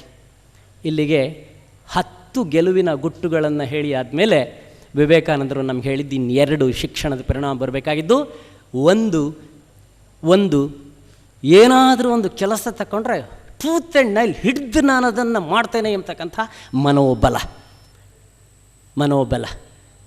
ಇಲ್ಲಿರುವ ಬಹಳಷ್ಟು ಯುವಜನರಿಗೆ ಬೆಳಗ್ಗೆ ಎಚ್ಚರ ಆಗ್ತದೆ 5 ಗಂಟೆಗೆ. ಆಮೇಲೆ ಏನು ಮಾಡ್ತೀರಿ? ಆಚೀಚೆ ನೋಡಿ ಇನ್ನೂ ಬೆಳಗಾಗಿಲ್ಲ ಅಂತ ಮತ್ತೆ ಮಲ್ಕತ್ತೀರಿ. 5 ಗಂಟೆಗೆ ಎಚ್ಚರ ಆಗ್ತಿದ್ದ ಹಾಗೆ ಏನರ್ಥ?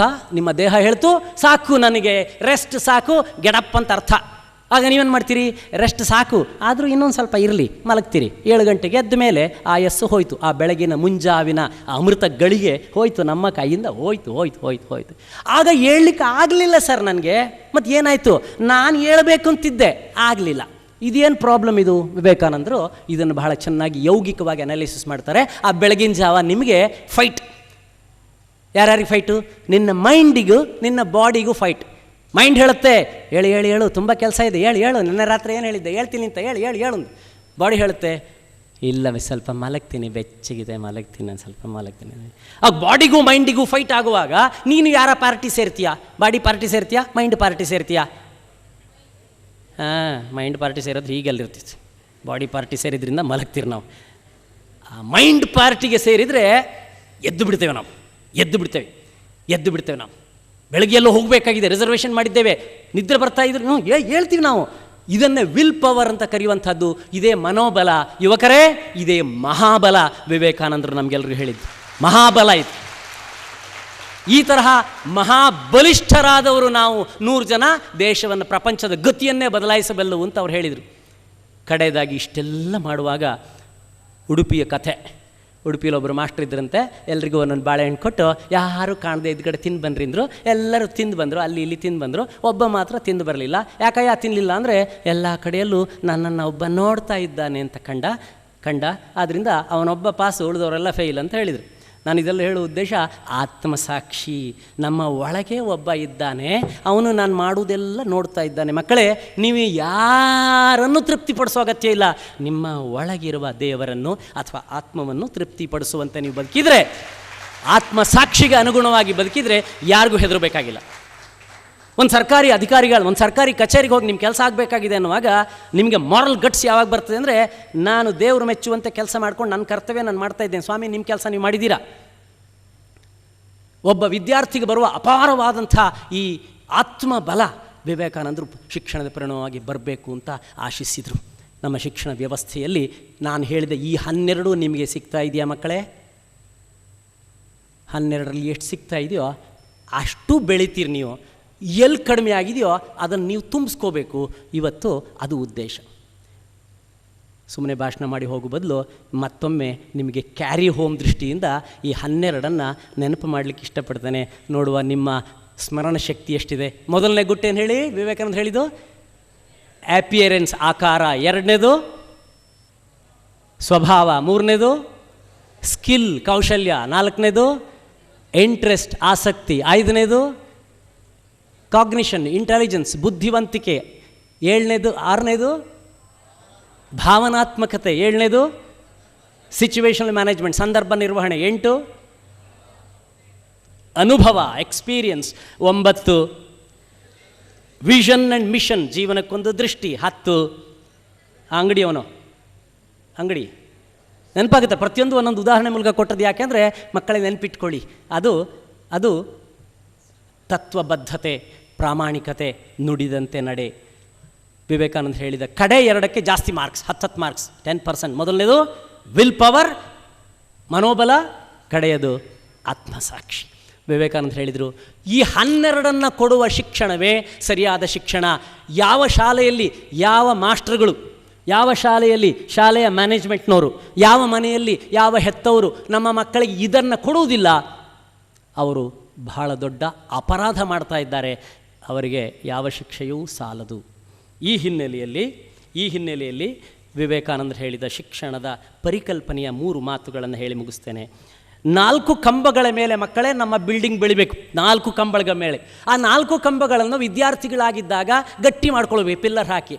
ಅದರ ಮೇಲೆ 4 ಕಂಬ ಗಟ್ಟಿ ಇದ್ದರೆ ಅದ್ರ ಮೇಲೆ ನೀವು ಬೇಕಾದ ಸ್ಟ್ರಕ್ಚರ್ ಎಲ್ಲಿ ಬೇಕಾದರೂ ನೀವು ಪ್ರೊಜೆಕ್ಷನ್ ಕೊಡ್ಬೋದು ನೀವು. ಆ 4 ಕಂಬಗಳನ್ನು ವಿವೇಕಾನಂದ ಹೇಳಿದರು. ಮೊದಲನೇದು, ಕಲಿಯುವಾಗ ತಿಳಿಯಲು ಕಲಿ. ಪರೀಕ್ಷೆ ಪಾಸಾಗಲಿಕ್ಕೆ ಮಾರ್ಕ್ಸ್ ಸಿಗಲ್ಲ, ತಿಳಿಯಲು ಕಲಿ. ಏನು ತಿಳಿಯುವುದು ಅಂದರೆ ಆಳವಾಗಿ ಹೋಗಿ ಪ್ರತಿಯೊಂದು ವಸ್ತುವಿನ ಲಕ್ಷಣವನ್ನು, ಇದು ಇಲ್ಲಿ ವಿಜ್ಞಾನದ ಬುದ್ಧಿ ಬಂತು. ತೈತ್ರಿಯ ಉಪನಿಷತ್ತಲ್ಲಿ ಬರುವುದನ್ನು ವಿವೇಕಾನಂದರು ಅನೇಕ ಸಾರಿ ಹೇಳ್ತಾರೆ. ಶಿಕ್ಷಣದ ಪರಿಣಾಮವಾಗಿ ಏನಾಗಬೇಕು?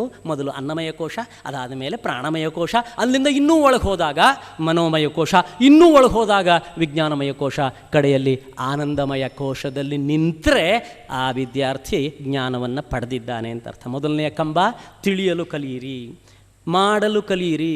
ಅವನಿಗೆಲ್ಲ ಗೊತ್ತಿದೆ, ಏನೂ ಮಾಡೋಕ್ಕೆ ಬರಲ್ಲ, ಪ್ರಯೋಜನ ಇಲ್ಲ. ಮೂರನೇ ಕಂಬ ಬದುಕಲು ಕಲಿಯಿರಿ. ನಮ್ಮ ಪುಸ್ತಕ ಇದೆ, ಬದುಕಲು ಕಲಿಯಿರಿ. ನಮ್ಮ ಭಾಳ ಜನ ವಿದ್ಯಾರ್ಥಿಗಳಿಗೆ ಆಗುವುದಿಲ್ಲ ಬದುಕಲಿಕ್ಕೆ. ನಮ್ಮ ಒಬ್ಬ ವಿದ್ಯಾರ್ಥಿ ಆತ್ಮಹತ್ಯೆಗೆ ಪ್ರಯತ್ನ ಮಾಡಿದವನು ಬೆಂಗಳೂರಿನ ನಿಮ್ಹ್ಯಾನ್ಸ್ನಲ್ಲಿ ಸಿಕ್ಕಿಬಿದ್ದ. ಹೋಗಿ ನಮ್ಮ ಒಬ್ಬ ಪಾದ್ರಿ ಅವರನ್ನು ಕಂಡು, ಏನಯ್ಯ ಇಷ್ಟು ಒಳ್ಳೆ ವಿದ್ಯಾರ್ಥಿ ನೀನು ಇಲ್ಲಿದ್ದೀಯಾ ಅಂತ ಕೇಳಿದರು. ನಿಮ್ಹ್ಯಾನ್ಸಲ್ಲಿ ಒಳಗೆ ಸೆಲ್ಲೊಳಗೆ ಹಾಕಿದ್ರು, ಹುಚ್ಚಾಸ್ಪತ್ರೆಯಲ್ಲಿ. ಆಗ ಅವ ಕೇಳ್ದ, father what did you teach me? ಅಯ್ಯೋ, ಇವ ಮಾಸ್ಟ್ರೇನು, ಫಾದರ್ ಕೆಮಿಸ್ಟ್ರಿ ಲೆಕ್ಚರರ್ ಆಗಿದ್ದವರು. What did you teach me? All that you taught, I learned so well and I got a rank for your college. Saint Aloysius College ಆಗ Mysore ಯೂನಿವರ್ಸಿಟಿನಲ್ಲಿ rank ಬಂದಿತ್ತು ಇವನ ಕಾರಣದಿಂದ, 8ನೇ rank ಅವನ ಆ ಕಾಲದಲ್ಲಿ. ನೀವು ಕೆಮಿಸ್ಟ್ರಿ ಎಲ್ಲ ಎಷ್ಟು ಚೆನ್ನಾಗಿ ಕಲಿಸಿದ್ರಿ ಅದನ್ನೆಲ್ಲ ತುಂಬ ಚೆನ್ನಾಗಿ ಕಲ್ತ್ಬಿಟ್ಟು ನಾನು ನಿಮ್ಮ ಕಾಲೇಜಿಗೆ ಒಂದು ರ್ಯಾಂಕ್ ತಂದು ಕೊಟ್ಟೆ. ದೆನ್ ಆಮೇಲೆ MSc ಮಾಡಿದೆ ನಾನು ಮೈಸೂರಿನಲ್ಲಿ ಮಾನಸ ಗಂಗೋತ್ರಿಯಲ್ಲಿ. ಅಲ್ಲಿ ಕೂಡ ಕೆಮಿಸ್ಟ್ರಿ, ಆರ್ಗ್ಯಾನಿಕ್ ಕೆಮಿಸ್ಟ್ರಿಯಲ್ಲಿ MSc ಮಾಡಿದೆ. ಅದಾದ ಮೇಲೆ ಅಲ್ಲಿ ಕೂಡ ಒಳ್ಳೆ ಮೆರಿಟ್ ಬಂತು ನನಗೆ. ಆದಮೇಲೆ ಏನಾಯಿತು, ಆದಮೇಲೆ ಐ ಸ್ಟಾರ್ಟೆಡ್ ಲಿವಿಂಗ್, ಬದುಕಲಿಕ್ಕೆ ಆರಂಭ ಮಾಡಿದೆ. ಆಗ ನನಗೆ ಗೊತ್ತಾಯಿತು, ಫಾದರ್ ನೀವು ಕಲಿಸಿದ್ದು ಯಾವ ಬದುಕಿಗೆ ಪ್ರಯೋಜನ ಇಲ್ಲ ಅಂತ ಗೊತ್ತಾಯಿತು. All that you taught was useless for life. You did not teach me what is necessary for life. ಕಾಲೇಜ್ನಲ್ಲಿ ನನ್ನ ಬದುಕಿಗೆ ಬೇಕಾದದ್ದನ್ನು ನೀವೇನೂ ಕಲಿಸಲಿಲ್ಲ. You did not teach me what is necessary for life. All that you taught was useless for life. Therefore I wanted to kill myself. ನಾನು ಆತ್ಮಹತ್ಯೆಗೆ ಹೊರಟಾಗ ಇವರು ನನ್ನನ್ನು ಬಿಡಲಿಲ್ಲ. ಯಾರು? ಈ ಪೊಲೀಸರು ಹಿಡ್ಕೊಂಬಂದು ಇಲ್ಲಿ ಹಾಕಿದ್ದಾರೆ, ಆತ್ಮಹತ್ಯೆ ಪಾಪ ಅಂಥೇಳಿ. Therefore you did not teach me to live. These people don't allow me to die. Where else should I be? ಆ ಪಾದ್ರಿ ನಮ್ಮ ಕಾಲೇಜಿಗೆ ಬಂದು ಸ್ಟಾಫ್ ಅಡ್ರೆಸ್ ಮಾಡುವಾಗ ಹೇಳಿದರು, ಮಾಸ್ಟರ್ಗಳೇ, ನಿಮಗೆ ಯಾವುದೇ ವಿದ್ಯಾರ್ಥಿಯಿಂದ ನಾಳೆ ದಿವಸ ಈ ರೀತಿ ಅಪಮಾನವಾಗದಿರಲಿ. ಆದ್ದರಿಂದ ಕ್ಲಾಸ್ ರೂಮ್ನಲ್ಲಿ ಬರೀ ಪಾಠ ಕಲಿಸೋದಲ್ಲ, ಜೀವನ ಶಿಕ್ಷಣವನ್ನು ಕೊಡಿ. ಆಗ ಮಂಗಳೂರು ಯೂನಿವರ್ಸಿಟಿಯಲ್ಲಿ ಬದುಕಲು ಕಲಿಯಿರಿ ಪುಸ್ತಕವನ್ನು ಟೆಕ್ಸ್ಟ್ ಬುಕ್ಕಾಗಿ ನಮ್ಮಲ್ಲಿಟ್ಟು ಎಲ್ಲ ಎಷ್ಟು ಪ್ರಯೋಜನ ಆಯಿತು ಗೊತ್ತಿಲ್ಲ. ಕಡೆಯದಾಗಿ ವಿವೇಕಾನಂದ ಹೇಳಿದ್ರು, ಯಾ ವಿದ್ಯಾ ಸಾ ವಿಮುಕ್ತಯೇ. ಅರೆ, ನಾವೆಲ್ಲರೂ ಕೂಡ ಈ ಲೌಕಿಕ ಬಂಧನಕ್ಕೆ ಸಿಕ್ಕಿ ಬಿದ್ದಿದ್ದೇವೆ. ಶಂಕರ ಭಗವತ್ಪಾದರು ಹೇಳುವಂತೆ ಇದರಿಂದ ಮುಕ್ತಿ ಆಗುವಂತೆ, ಎಲ್ಲದರಿಂದ ಬಿಡುಗಡೆಯಾಗುವಂತೆ, ಸಾಂಸಾರಿಕ ಬಂಧನದಲ್ಲಿದ್ದರೂ ಕೂಡ ಅದು ನಮಗೆ ನಂಟದಂತೆ ನಮಗೆ ಉಪದ್ರ ಮಾಡದಂತೆ ಬದುಕುವುದನ್ನು, ಮುಕ್ತಿಗೆ ಸ್ಟ್ರಾಟಜೀಸ್, ಉಪಾಯಗಳನ್ನು ನಮ್ಮ ಶಿಕ್ಷಣ ಕಲಿಸಬಲ್ಲದೆ. ಈ 4 ಕಂಬಗಳಿದ್ದರೆ ಎಕ್ಸಲೆಂಟ್. ಅದರ ಮೇಲೆ ಎಂಥ ಬಿಲ್ಡಿಂಗ್ ಬೇಕಾದ್ರೂ ಕಟ್ಬೋದು. ಅಂತರಂಗದ ಚೈತನ್ಯವನ್ನು ನಾವು ತಿಳಿಬೇಕು ಅನ್ನುವುದು ವಿವೇಕಾನಂದರ ಮಾತು. ನಿನ್ನೆ ಹೇಳಿದ್ದಾರೆ, ಕಾನ್ಫ್ಲಿಕ್ಟ್ ರೆಸಲ್ಯೂಷನ್ ಶಿಕ್ಷಣದ ಪರಿಣಾಮ ಆಗಬೇಕಿವತ್ತು. Conflict between global and local, ಪರಂಪರೆ, ಆಧುನಿಕತೆ, ಸ್ಪರ್ಧೆ, ಸಮಾನತೆ, ನಿತ್ಯಾನಿತ್ಯ ವಸ್ತು ವಿವೇಕ. ಶಂಕರ ಭಗವತ್ಪಾದರ ಮಾತು ವಿವೇಕಾನಂದ ರಿಪೀಟ್ ಮಾಡೋದು. ಯಾವುದು ಪರ್ಮನೆಂಟ್ ಲೈಫಲ್ಲಿ, ಯಾವುದು ಲಾಂಗ್ ಲಾಸ್ಟಿಂಗ್, ಯಾವುದು ಮತ್ತೆ ನಾಳೆಯಿಂದ ಇಲ್ಲ. ಈಗ ಬೆಳೆಯುತ್ತಿರುವ ಲೋಕದಲ್ಲಿ ನಾನೆಷ್ಟು ಅದನ್ನು ತಗೊಳ್ತಾ ಇದ್ದೇನೆ. ಮತ್ತು ಮೆಟೀರಿಯಲಿಸಮ್ ಮತ್ತು ಆಧ್ಯಾತ್ಮಿಕತೆ, ಇದನ್ನು ನಾವು ಶಿಕ್ಷಣದ ಸಮಯದಲ್ಲಿ ಕಲಿಯದಿದ್ದರೆ ಮುಂದೆ ಕಂಗಾಲಾಗಿ ಬಿಡ್ತೇವೆ. ನಿನ್ನ ಬದುಕಿನ ದಾರಿ ನೀ ತಿಳಿದಿದ್ದೀಯಾ? ನೀನು ಸಮಾಜದಲ್ಲಿ ಯಾವ ಕೆಲಸ ಮಾಡಿದರೆ ಒಳ್ಳೆಯದಾಗ್ತದೆ ಅಂತ ತೀರ್ಮಾನ ಮಾಡುವ ಮೊದಲು ನೀನು ಈ 8ರಲ್ಲಿ ಏನಾಗಬಲ್ಲೆ? ಮೊದಲನೇದು, ನಿನ್ನ ಮಾತು ಚೆನ್ನಾಗಿದೆಯಾ? ಅದಂತಹ ಕೆಲಸ ತಗೋ, ಆ ದಾರಿಗೆ ಹೋಗು. Linguistic and verbal abilities. ಇನ್ನೊಂದು, ಅಥವಾ ಬೇಡ, ನಾನು ಬಹಳ ತಾರ್ಕಿಕ, ಎಲ್ಲವನ್ನು ಲಾಜಿಕಲ್ ಥಿಂಕಿಂಗ್ ಅನಲೈಸ್ ಇಷ್ಟಪಡ್ತೇನೆ. ನಾನು ಎಲ್ಲದಕ್ಕೆ ಪರಿಹಾರ ಹುಡುಕ್ತೇನೆ. ನಂಗೆ ಚೆಸ್ ಅಂದರೆ ಬಹಳ ಇಷ್ಟ. ಅಂದರೆ ಮ್ಯಾಥಮೆಟಿಕಲ್ ಲೈನಲ್ಲಿ ಇದೆಯಾ ನೀನು ಅಂತಾದರೆ ಈ 2ನೇ ಭಾಗಕ್ಕೆ ಹೋಗು. ಅಂಥ ಕೆಲಸಗಳನ್ನು ನೀನು ತಗೊಳ್ಬೇಕು. ಅದಕ್ಕೆ ಬೇಕಾದ ವಿದ್ಯಾಭ್ಯಾಸವನ್ನು ಮಾಡ್ತಾ ಹೋಗಬೇಕು. ಮ್ಯಾಥಮೆಟಿಕಲ್ ಲೈನ್, ತಾರ್ಕಿಕತೆ, ಜೀವನದಲ್ಲಿ ತಾರ್ಕಿಕತೆ ಬರಬೇಕಾದಂಥದ್ದು. ಡಿಸಿಷನ್ ಮೇಕಿಂಗ್ ಹೈ ಪವರ್ನಲ್ಲಿ ಲೆವೆಲಲ್ಲಿ ಕೂತ್ಕೊಂಡು ಮಾಡಬೇಕಾದಂಥದ್ದು. ಅಂಥ ಕೆಲಸ ನೀನು ತಗೊಳ್ಬೇಕು. ವಿಷುವಲ್, ಇನ್ನು ಕೆಲವರಿಗೆ ಫೋಟೋಗ್ರಫಿ, ಚಿತ್ರ, ಭೂಗೋಳ ಇಂಥವೆಲ್ಲ ಇಷ್ಟ, ಅಂಥದ್ದು ಕೆಲಸ ತಗೊಳ್ಬೇಕು. ಇನ್ನು ಕೆಲವರಿಗೆ ಬಾಡಿಲಿ ಫಿಸಿಕಲ್ ಆ್ಯಕ್ಟಿವಿಟಿಗಳನ್ನು ಮಾಡೋದ್ರಲ್ಲಿ ಬಹಳ ಇಂಟ್ರೆಸ್ಟ್ ಅವರಿಗೆ. ಆಟ, ಈ ಮರದ ಕೆತ್ತನೆ ಕೆಲಸ, ಚೂರುಗಳನ್ನು ಸೇರಿಸೋದು, ಮಾಡೆಲ್ ಮಾಡೋದು, ಅವರು ಅಂತಹ ಉದ್ಯೋಗವನ್ನು, ಅಂಥ ಕೆಲಸವನ್ನು, ಅಂಥ ವಿದ್ಯಾಭ್ಯಾಸವನ್ನು ತಗೊಳ್ತಕ್ಕಂಥದ್ದು. ಇನ್ನು ಕೆಲವರಿಗೆ ಲೈಫಲ್ಲಿ ರಿದಮ್ ಅಂದರೆ ಭಾರಿ ಇಷ್ಟ, ಸಂಗೀತ, ಭಜನೆ ಭಾರಿ ಇಷ್ಟ, ಅವರಿಗೆ ಸಂಗೀತ ಇಷ್ಟ. ಅವರು ಏನು ಓದುವಾಗಲೂ ಗುನುಗ್ತಾ ಇರ್ತಾರೆ ಅಂತಲೇ ಫಿಸಿಕ್ಸ್ ಓದುವುದು ಮ್ಯೂಸಿಕ್ ಜೊತೆಗೆ. ಏನು ಪ್ರಾಬ್ಲಮ್ ಇಲ್ಲ. ನೀವು ಆಲೋಚನೆ ಮಾಡಿ ನಿಮ್ಮ ಈ ಟ್ರೆಂಡ್ ಯಾವುದಿದೆ ಅನ್ನುವಂಥದ್ದು. 6ನೇದು, ಇಂಟರ್ಪರ್ಸನಲ್ ರಿಲೇಷನ್ಶಿಪ್. ನಿಮ್ಗೆ ಒಂಟಿ ಇರಲಿಕ್ಕೆ ಆಗೋದಿಲ್ಲ, ಯಾವಾಗಲೂ ಸಂಘ ಕಟ್ಟೋದು, ಗುಂಪಲ್ಲೇ ಇರುವುದು. ಅಂಥವ್ರಲ್ಲಿ ನಿಮ್ಮಲ್ಲಿ ಅಂಥದ್ದು ಸ್ವಲ್ಪ ಗುಂಪಲ್ಲೇ ತಿರುಗಾಡೋದು. ಒಬ್ಬೊಬ್ಬ ಇದ್ದರೆ ಅವ್ನಿಗೆ ಹುಚ್ಚಿಡಿದು ಬಿಡ್ತದೆ ಅವ್ರಿಗೆ. ನೀವು ಅಂಥವರಾದರೆ ಇಂಟರ್ಪರ್ಸನಲ್ ಕೆಲಸಗಳನ್ನು ತಗೊಳ್ಬೇಕು. ಮತ್ತು 7ನೇದು, ಇನ್ನು ಕೆಲವರಿಗೆ ಯಾರು ಬೇಡ, ಒಬ್ಬರೇ ಕೂತು ಕೆಲಸ ಮಾಡೋದು. ಜನ ಅಂದರೆ ಆಗೋದಿಲ್ಲ, ಒಬ್ಬೊಬ್ಬರೇ ಒಂಟಿಯರು. ಅಂಥವ್ರು ರಿಸರ್ಚ್ ಕೆಲಸ ಮಾಡಬೇಕು, ಟೇಬಲಿಗೆ ಬರಬೇಕಾಗ್ತದೆ, ಟೇಬಲ್ ಮೇಲೆ ಕೂತ್ಕೊಂಡು ಕೆಲಸಗಳನ್ನು ಮಾಡಬೇಕಾಗ್ತದೆ. ಅಂಥವರು ಡೈರಿ ಬರೆಯೋದು, ಇಂಥವೆಲ್ಲ ತುಂಬ ಮಾಡ್ತಾರೆ. ಕಡೆಯದಾಗಿ, ನೀವು ನ್ಯಾಚುರಲಿಸ್ಟಿಕ್ ಟೆಂಡೆನ್ಸಿ ಇರೋರ, ಪ್ರಕೃತಿ ಅಂದರೆ ನಿಮ್ಗೆ ಇಷ್ಟವಾ? ಪ್ರಾಣಿಗಳು ಅಂದ್ರೆ ಇಷ್ಟವಾ? ಗಿಡ ಮರ ಬಳ್ಳಿ ಅಂದ್ರೆ ಇಷ್ಟವಾ? ಕಾಡಲ್ಲಿ ಅಲ್ದಾಡೋದು ಒಂದು ಇಷ್ಟವಾ? ಗಿಡ ನೆಟ್ಟು ಹೂ ಬಿಟ್ಟಾಗ ನಿಮಗಾಗುವ ಆನಂದವಾ? ಟಿ ವಿನಲ್ಲಿ ಈ ಪ್ರಾಣಿಗಳ ಬಗ್ಗೆ ಎಲ್ಲ ನೋಡ್ತೀರಾ? ಮಕ್ಕಳೇ, ನೀವು ಇಂಥ ವೊಕೇಶನಲ್ ಯಾವ ದಾರಿಗೆ ಹೋದರೆ ನನಗೆ ಪ್ರಯೋಜನ ಆಗುತ್ತೆ ಅನ್ನೋದನ್ನು ತೀರ್ಮಾನ ಮಾಡಬೇಕು. ನಿನ್ನೆ ಸಂತೋಷ್ ಹೆಗಡೆಯವರು ಇಲ್ಲಿ ಕೂತು ಮಾತಾಡ್ತಾ ಇರುವಾಗ ನನಗೆ ಒಂದು ಘಟನೆ ನೆನಪಾಯಿತು. ಬೇರೆ ಒಂದು ಕಡೆಯಲ್ಲಿ ರಾಜೀವ್ ದೀಕ್ಷಿತ್ ಅಂತ ಒಬ್ಬರಿದ್ದರು. ವಿವೇಕಾನಂದರ ತುಂಬ ಸಂಪ್ರೇರಿತರಾಗಿ ಈ ದೇಶದಲ್ಲಿ ಮೂವ್ಮೆಂಟ್ ಮಾಡಲಿಕ್ಕೆ ಬಂದವರು. ಅಂಥ ಒಂದು ಕಾರ್ಯಕ್ರಮ ಮಾಡುವ ಸಮಯದಲ್ಲಿ ಅವರು ನಮ್ಮ ದೇಶದಲ್ಲಿ ಆಗುತ್ತಿರುವ ಅನ್ಯಾಯಗಳನ್ನು ಪಟ ಪಟ ಪಟ ಪಟ ಹೇಳುವಾಗ ಆ ಗುಂಪಿನಲ್ಲಿ ನಾನು ನೋಡ್ತಾ ಇದ್ದೆ, ಒಂದು 10 ಜನ ಯುವಕರು ಎದ್ದು ನಿಂತು ಶೂಟ್ ದ್ಯಾಮ್, ಬಿಡಿ, ನಮಗೆ ಕೊಂದು ಬಿಡ್ತೇವೆ ಅವರನ್ನು. ನಾನು ಯಾಕೆ ಹೇಳಿದೆ ಅಂದರೆ, ನೆನ್ನೆ ಅಂಥ ಒಂದು ಪರಿಸ್ಥಿತಿ, ಅಂಥ ಒಂದು ಮಾತಿನ ಸಂದರ್ಭ ಬರ್ತಾಯಿತ್ತು ನಮಗೆಲ್ಲ ಕೂತಲ್ಲಿ ಕುದಿತಾ ಇತ್ತು. ಈ ದೇಶದಲ್ಲಿ ವಿದ್ಯಾವಂತರಾಗಿ ಸ್ಥಾನಮಾನ ಹಿಡಿದಿರ್ತಕ್ಕಂಥವ್ರು ಈ ದೇಶವನ್ನು ಎಷ್ಟು ಲಗಡಿ ತೆಗಿತಾ ಇದ್ದಾರೆ.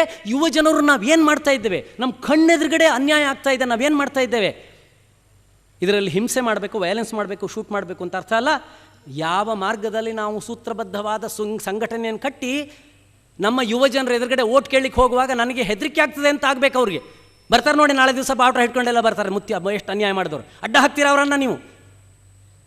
ಅನ್ಯಾಯವನ್ನು ಕಂಡು ಸುಮ್ಮನಿರಬಾರ್ದು ಯೌವನದಲ್ಲಿ. ವಿವೇಕಾನಂದರ ಕರೆ ಇದು. ಹೇಳಬೇಕು, ಇದು ತಪ್ಪು ಮಾಡಿದ್ದೀರಿ ನೀವು, ಇದು we don't approve what you do. ಈ ಅನ್ಯಾಯವನ್ನು, ಅಸಹನೆ, ಅನ್ಯಾಯವನ್ನು ಪ್ರತಿಭಟಿಸುವಂಥ ಶಿಕ್ಷಣ ನಮ್ಮ ಯೋಗದಲ್ಲಿ ನಮ್ಮ ಇದರಲ್ಲಿ ಬರೆದಿದೆ. ಪ್ರಯೋಜನ ಏನು? ಆತ್ಮಹತ್ಯೆ ರೆಫರೆನ್ಸಸ್ ನೆನೆ ಬಂತು. ನಮ್ಮ ಶಿಕ್ಷಣ ಚೆನ್ನಾಗಾದರೆ ಶಿಕ್ಷಣದಲ್ಲಿ ಮನಸ್ಸನ್ನು ಕಂಟ್ರೋಲ್ ಮಾಡುವಂಥ ಯೋಗ ಅದಿಲ್ಲ ಅಂತಾದರೆ ಸೆಲ್ಫ್ ಎಬ್ಯೂಸ್, ನನ್ನನ್ನು ನಾನು ಬೈಕೊಳ್ಳುವುದು ಆತ್ಮನಿಂದೆ. ಹಾರ್ಟ್ ಎಜುಕೇಷನ್, ಹೆಡ್ ಎಜುಕೇಷನ್ ಆಗ್ತಾಯಿದೆ. ಆ ಹಾರ್ಟ್ ಎಜುಕೇಷನ್ ನಮಗೆ ಬರ್ತಾಯಿಲ್ಲ. ಸರಿಯಾಗಿ ಪ್ರಾಣಾಯಾಮ ಮಾಡಿದವನಿಗೆ ಗ್ಲ್ಯಾಂಡ್ ಸಿಕ್ರೇಷನ್ಸ್ ನೋಡಿ, ಅತ್ಯಂತ ಆಧುನಿಕವಾದ ಸರ್ವಶಿಕ್ಷಾ ಅಭಿಯಾನದಲ್ಲಿ ನಾವು ರಿಸರ್ಚ್ ಮಾಡಿ ತೆಗೆದಿದ್ದೇವೆ ನಾವನ್ನ. ಗ್ಲ್ಯಾಂಡ್ ಸಿಕ್ರೇಷನ್ ಸರಿಯಾದ ಪ್ರಾಣಾಯಾಮದಿಂದ ಆಗ್ತಾ ಆಗ್ತಾ ಆಗ್ತಾ ಆಗ್ತಾ ಮೇಧಾಶಕ್ತಿ ಜಾಸ್ತಿ ಆಗ್ತದೆ, ಕ್ರಿಯೇಟಿವ್ ಇಂಟೆಲಿಜೆನ್ಸ್ ಜಾಸ್ತಿ ಆಗ್ತದೆ. ಮತ್ತು ಸ್ವಾಮೀಜಿಯವರು ಬಹಳ ಆಗ್ರಹಪಡಿಸಿರ್ತಕ್ಕಂಥ ಬ್ರಹ್ಮಚರ್ಯ, ಪೀನಿಯಲ್ ಗ್ಲ್ಯಾಂಡಿನ ಸಿಕ್ರೇಷನ್ಸ್ ಯದ್ವಾ ತದ್ವಾ ಆದಾಗ pre matured sexual instincts start ಆಗ್ತದೆ. ಇದನ್ನು ಕಂಟ್ರೋಲ್ ಮಾಡಲಿಕ್ಕೆ ಗಾಯತ್ರಿ ಮಂತ್ರ, ಕಂಟ್ರೋಲ್ ಮಾಡಲಿಕ್ಕೆ ಶಾಂಭವಿ ಮುದ್ರಾ, ಕಂಟ್ರೋಲ್ ಮಾಡಲಿಕ್ಕೆ ಸೂರ್ಯ ನಮಸ್ಕಾರ. ಇದನ್ನು ಮಾಡಿ ನೀವು ಕಂಟ್ರೋಲ್ ಹೇಗೆ ಬರೋದಿಲ್ಲ ನೋಡ್ತೀವಿ. ಆಗ ನಮ್ಮೆಲ್ಲ ಪೂರ್ತಿ ಬ್ರಹ್ಮಚರ್ಯ ಶಕ್ತಿ ಪೂರ್ತಿಯಾಗಿ ಆ ಬ್ರಹ್ಮಜ್ಞಾನವನ್ನು ಪಡೆಯೋದ ಕಡೆಗೆ ಹೋಗಲಿಕ್ಕೆ ಸಾಧ್ಯ ಆಗ್ತದೆ. ಆದ್ದರಿಂದ ಇದನ್ನು ನಾವು ಬಹಳ ಮುಖ್ಯವಾಗಿ ಗಣಿಸಬೇಕು. ಕಡೆಯದಾಗಿ ವಿವೇಕಾನಂದರು ನಮಗಿಷ್ಟವಾದ ಭಾಷಾ ಮಾಧ್ಯಮದಲ್ಲಿ ಕಲಿಬೇಕು ಅನ್ನೋದನ್ನು ಹೇಳಿದರು. ಇವು ಶಿಕ್ಷಣ ಮಾಧ್ಯಮದ ಬಹಳ ದೊಡ್ಡ ವಿಚಾರ ಇದೆ. ಇಡೀ ನಮ್ಮ ದೇಶದಲ್ಲಿ ಒಂದು ದೊಡ್ಡ ಮೂರ್ಖತನ ಹರಡಿದೆ. ಅದಂದರೆ ಇಂಗ್ಲೀಷ್ನಲ್ಲಿ ಎಲ್ಲವನ್ನು ಕಲಿಬೇಕು. ಅಯ್ಯೋ, ನಾನು ಇಂಗ್ಲೀಷೇ ಕಲೀಲಿಲ್ಲ, ನಾನು ಕನ್ನಡದಲ್ಲೇ ಪೂರ್ತಿ ಕಲಿತು ಇವತ್ತು ಯಾವ ನನ್ನ ಮಗ ಬರಲಿ ನನ್ನ ಎದುರುಗಡೆ ಇಂಗ್ಲೀಷ್ನಲ್ಲಿ. ದೊಡ್ಡ ವಿಷಯ ಅಲ್ಲರಿ ಇಂಗ್ಲೀಷ್ ಕಲಿಯೋದು. 3 ತಿಂಗಳಲ್ಲಿ ಕಲಿಸ್ತೀವಿ. ಇಂಗ್ಲೀಷ್ ಮೀಡಿಯಮ್ ಯಾಕೆ ಬೇಕು? ನಮ್ಮ ಮಕ್ಕಳಿಗೆ ಮೀನನ್ನು ನೀರಿಂದ ಹೊರಗೆ ತೆಗೆದು ಬಾಳು ಅಂತ ಹೇಳುವ ರೀತಿಯಲ್ಲಿ ಕನ್ನಡದಲ್ಲಿ ನಮ್ಮ ಮಾತೃಭಾಷೆಯಲ್ಲಿ ಕಲಿಬೇಕಾದಂಥ ಮಕ್ಕಳು ಕಲಿತು ಹೆಚ್ಚು ಬುದ್ಧಿವಂತರಾದವರು. 10 ರಿಸರ್ಚ್ ಮಾಡಿದ್ದೇವೆ, ಬನ್ನಿ ತೋರಿಸ್ತೇವೆ. ಕನ್ನಡ ಮೀಡಿಯಮಲ್ಲಿ ಕಲಿತಂಥ ವಿದ್ಯಾರ್ಥಿ ಇಂಗ್ಲೀಷ್ ಮೀಡಿಯಮ್ ಕಲಿತ ವಿದ್ಯಾರ್ಥಿಗಳಿಂದ ಹೆಚ್ಚು ಸ್ವತಂತ್ರನಾಗಿ, ಹೆಚ್ಚು ಕ್ರಿಯೇಟಿವ್ ಆಗಿ, ಹೆಚ್ಚು ಇಂಟೆಲಿಜೆಂಟ್ ಆಗಿ ಬೆಳೆದದ್ದು ಶುದ್ಧವಾಗಿ ಪ್ರೂವ್ ಆಗಿದೆ ಪ್ರಪಂಚ ಎಲ್ಲ ಕಡೆಗಳಲ್ಲಿ. ಆದರೂ ನಮ್ಮ ಮೂರ್ಖತನ ಶಿಕ್ಷಣದಲ್ಲಿ, ಆದರೂ ಮೂರ್ಖತನ ನಮಗೇನು ಕೊಡಿ. ಇಂಗ್ಲೀಷ್ ಕಲಿಯೋಣ, ಆದರೆ ಮಾಧ್ಯಮ ಆಗಬೇಕು ಅನ್ನೋದೇನಿಲ್ಲ. ಕಡೆ ಮಾತಾಗಿ ಶಿಕ್ಷಣದಲ್ಲಿ ಜೀವನ ಮೌಲ್ಯಗಳು ಬಹಳ ಮುಖ್ಯ. ಶಿಕ್ಷಣ ಆದ ಮೇಲೆ ನಾವು ಮೌಲ್ಯಗಳೇ ನಮಗಿಲ್ಲ ಅಂತ ಆದರೆ ಎಷ್ಟು ಕಷ್ಟ. ಅದರಲ್ಲಿ ಬಹಳ ಮುಖ್ಯವಾದ್ದು ಮಹಾಭಾರತದ ವ್ಯಾಸರ ಕಡೆಯ ಮಾತು. ಮಹಾಭಾರತ ಪೂರ್ತಿ ಬಿಟ್ಟುಬಿಡಿ. ಇದೊಂದು ಇಟ್ಕೊಳ್ಳಿ, ಪರೋಪಕಾರ ಪುಣ್ಯಾಯ ಪಾಪಾಯ ಪರಪೀಡನಂ. ಇಷ್ಟೇ ಸಾಕು ಪ್ರಿನ್ಸಿಪಲ್ ನಮಗೆ. ಪರೋಪಕಾರ ಮಾಡಿದರೆ ಪುಣ್ಯ ಬಂತು, ಒಳ್ಳೆಯದಾಗ್ತದೆ. ಪಾಪ ಬರ್ತದೆ ನಮಗೆ ಯಾವಾಗ ಪರಪೀಡನೆ, ನನ್ನಿಂದ ಯಾರಿಗೂ ಉಪದ್ರ ಆಗಬಾರ್ದು. ಕಡೆಯದಾಗಿ ನಿಮ್ಮ ವಯಸ್ಸಿನಲ್ಲಿ ಯೌವನದಲ್ಲಿ ನನ್ನ ಪುಣ್ಯ ಭಾಗ್ಯ ಧಾರವಾಡದಲ್ಲಿ ದತ್ತಾತ್ರೇಯ ರಾಮಚಂದ್ರ ಬೇಂದ್ರೆಯವರ ಪದತಲದಲ್ಲಿ ಕಾಲ ಕಳೆದೆ ನಾನು. ಅವ್ರ ಜೊತೆಗೆ ಪ್ರತಿ ದಿವಸ ಸಂಜೆ ವಾಕಿಂಗ್ ಹೋಗ್ತಾಯಿದ್ವಿ, ಪ್ರೊಫೆಸರ್ KS ನಾರಾಯಣಾಚಾರ್ಯರು ಮತ್ತು ಅವರ ಜೊತೆಯಲ್ಲಿ. ಆಗ ಒಂದು ದಿವಸ ಧಾರವಾಡದ ಬೆಟ್ಟದ ಮೇಲೆ ಕೂತ್ಕೊಂಡು ನಮ್ಮ ಜೊತೆ ಬೇಂದ್ರೆ ಅವರದ್ದು ಮಾತಾಡ್ತಾ, ವಿವೇಕಾನಂದ ಯಾರು ಗೊತ್ತೇನೆಯಾ ಅಂದರು. ಅವರ ಈ ಮಾತಿನೊಂದಿಗೆ ನನ್ನ ಮಾತು ಮುಗಿಸ್ತೇನೆ. ಯಾರು ಸರ್ ಅಂತ ಕೇಳಿ. ನೋಡು, ವಿವೇಕ ಇದ್ದಲ್ಲಿ ಆನಂದ ಇಲ್ಲ.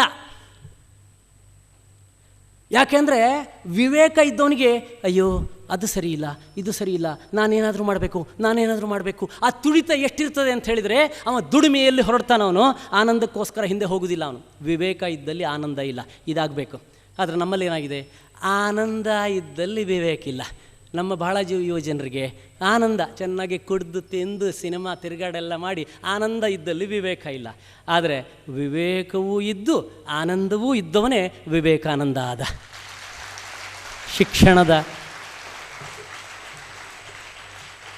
ಶಿಕ್ಷಣದ ಪರಿಣಾಮವಾಗಿ ನಾವು ವಿವೇಕಾನಂದರಾಗಬೇಕು, ನಮ್ಮಲ್ಲಿ ವಿವೇಕ ಜಾಗೃತವಾಗಬೇಕು, ಅದರಲ್ಲಿ ನಾವು ಆನಂದ ಕಾಣುವಂತಾಗಬೇಕು ಅನ್ನುವುದು ವಿವೇಕಾನಂದರ ಅಪೇಕ್ಷೆ.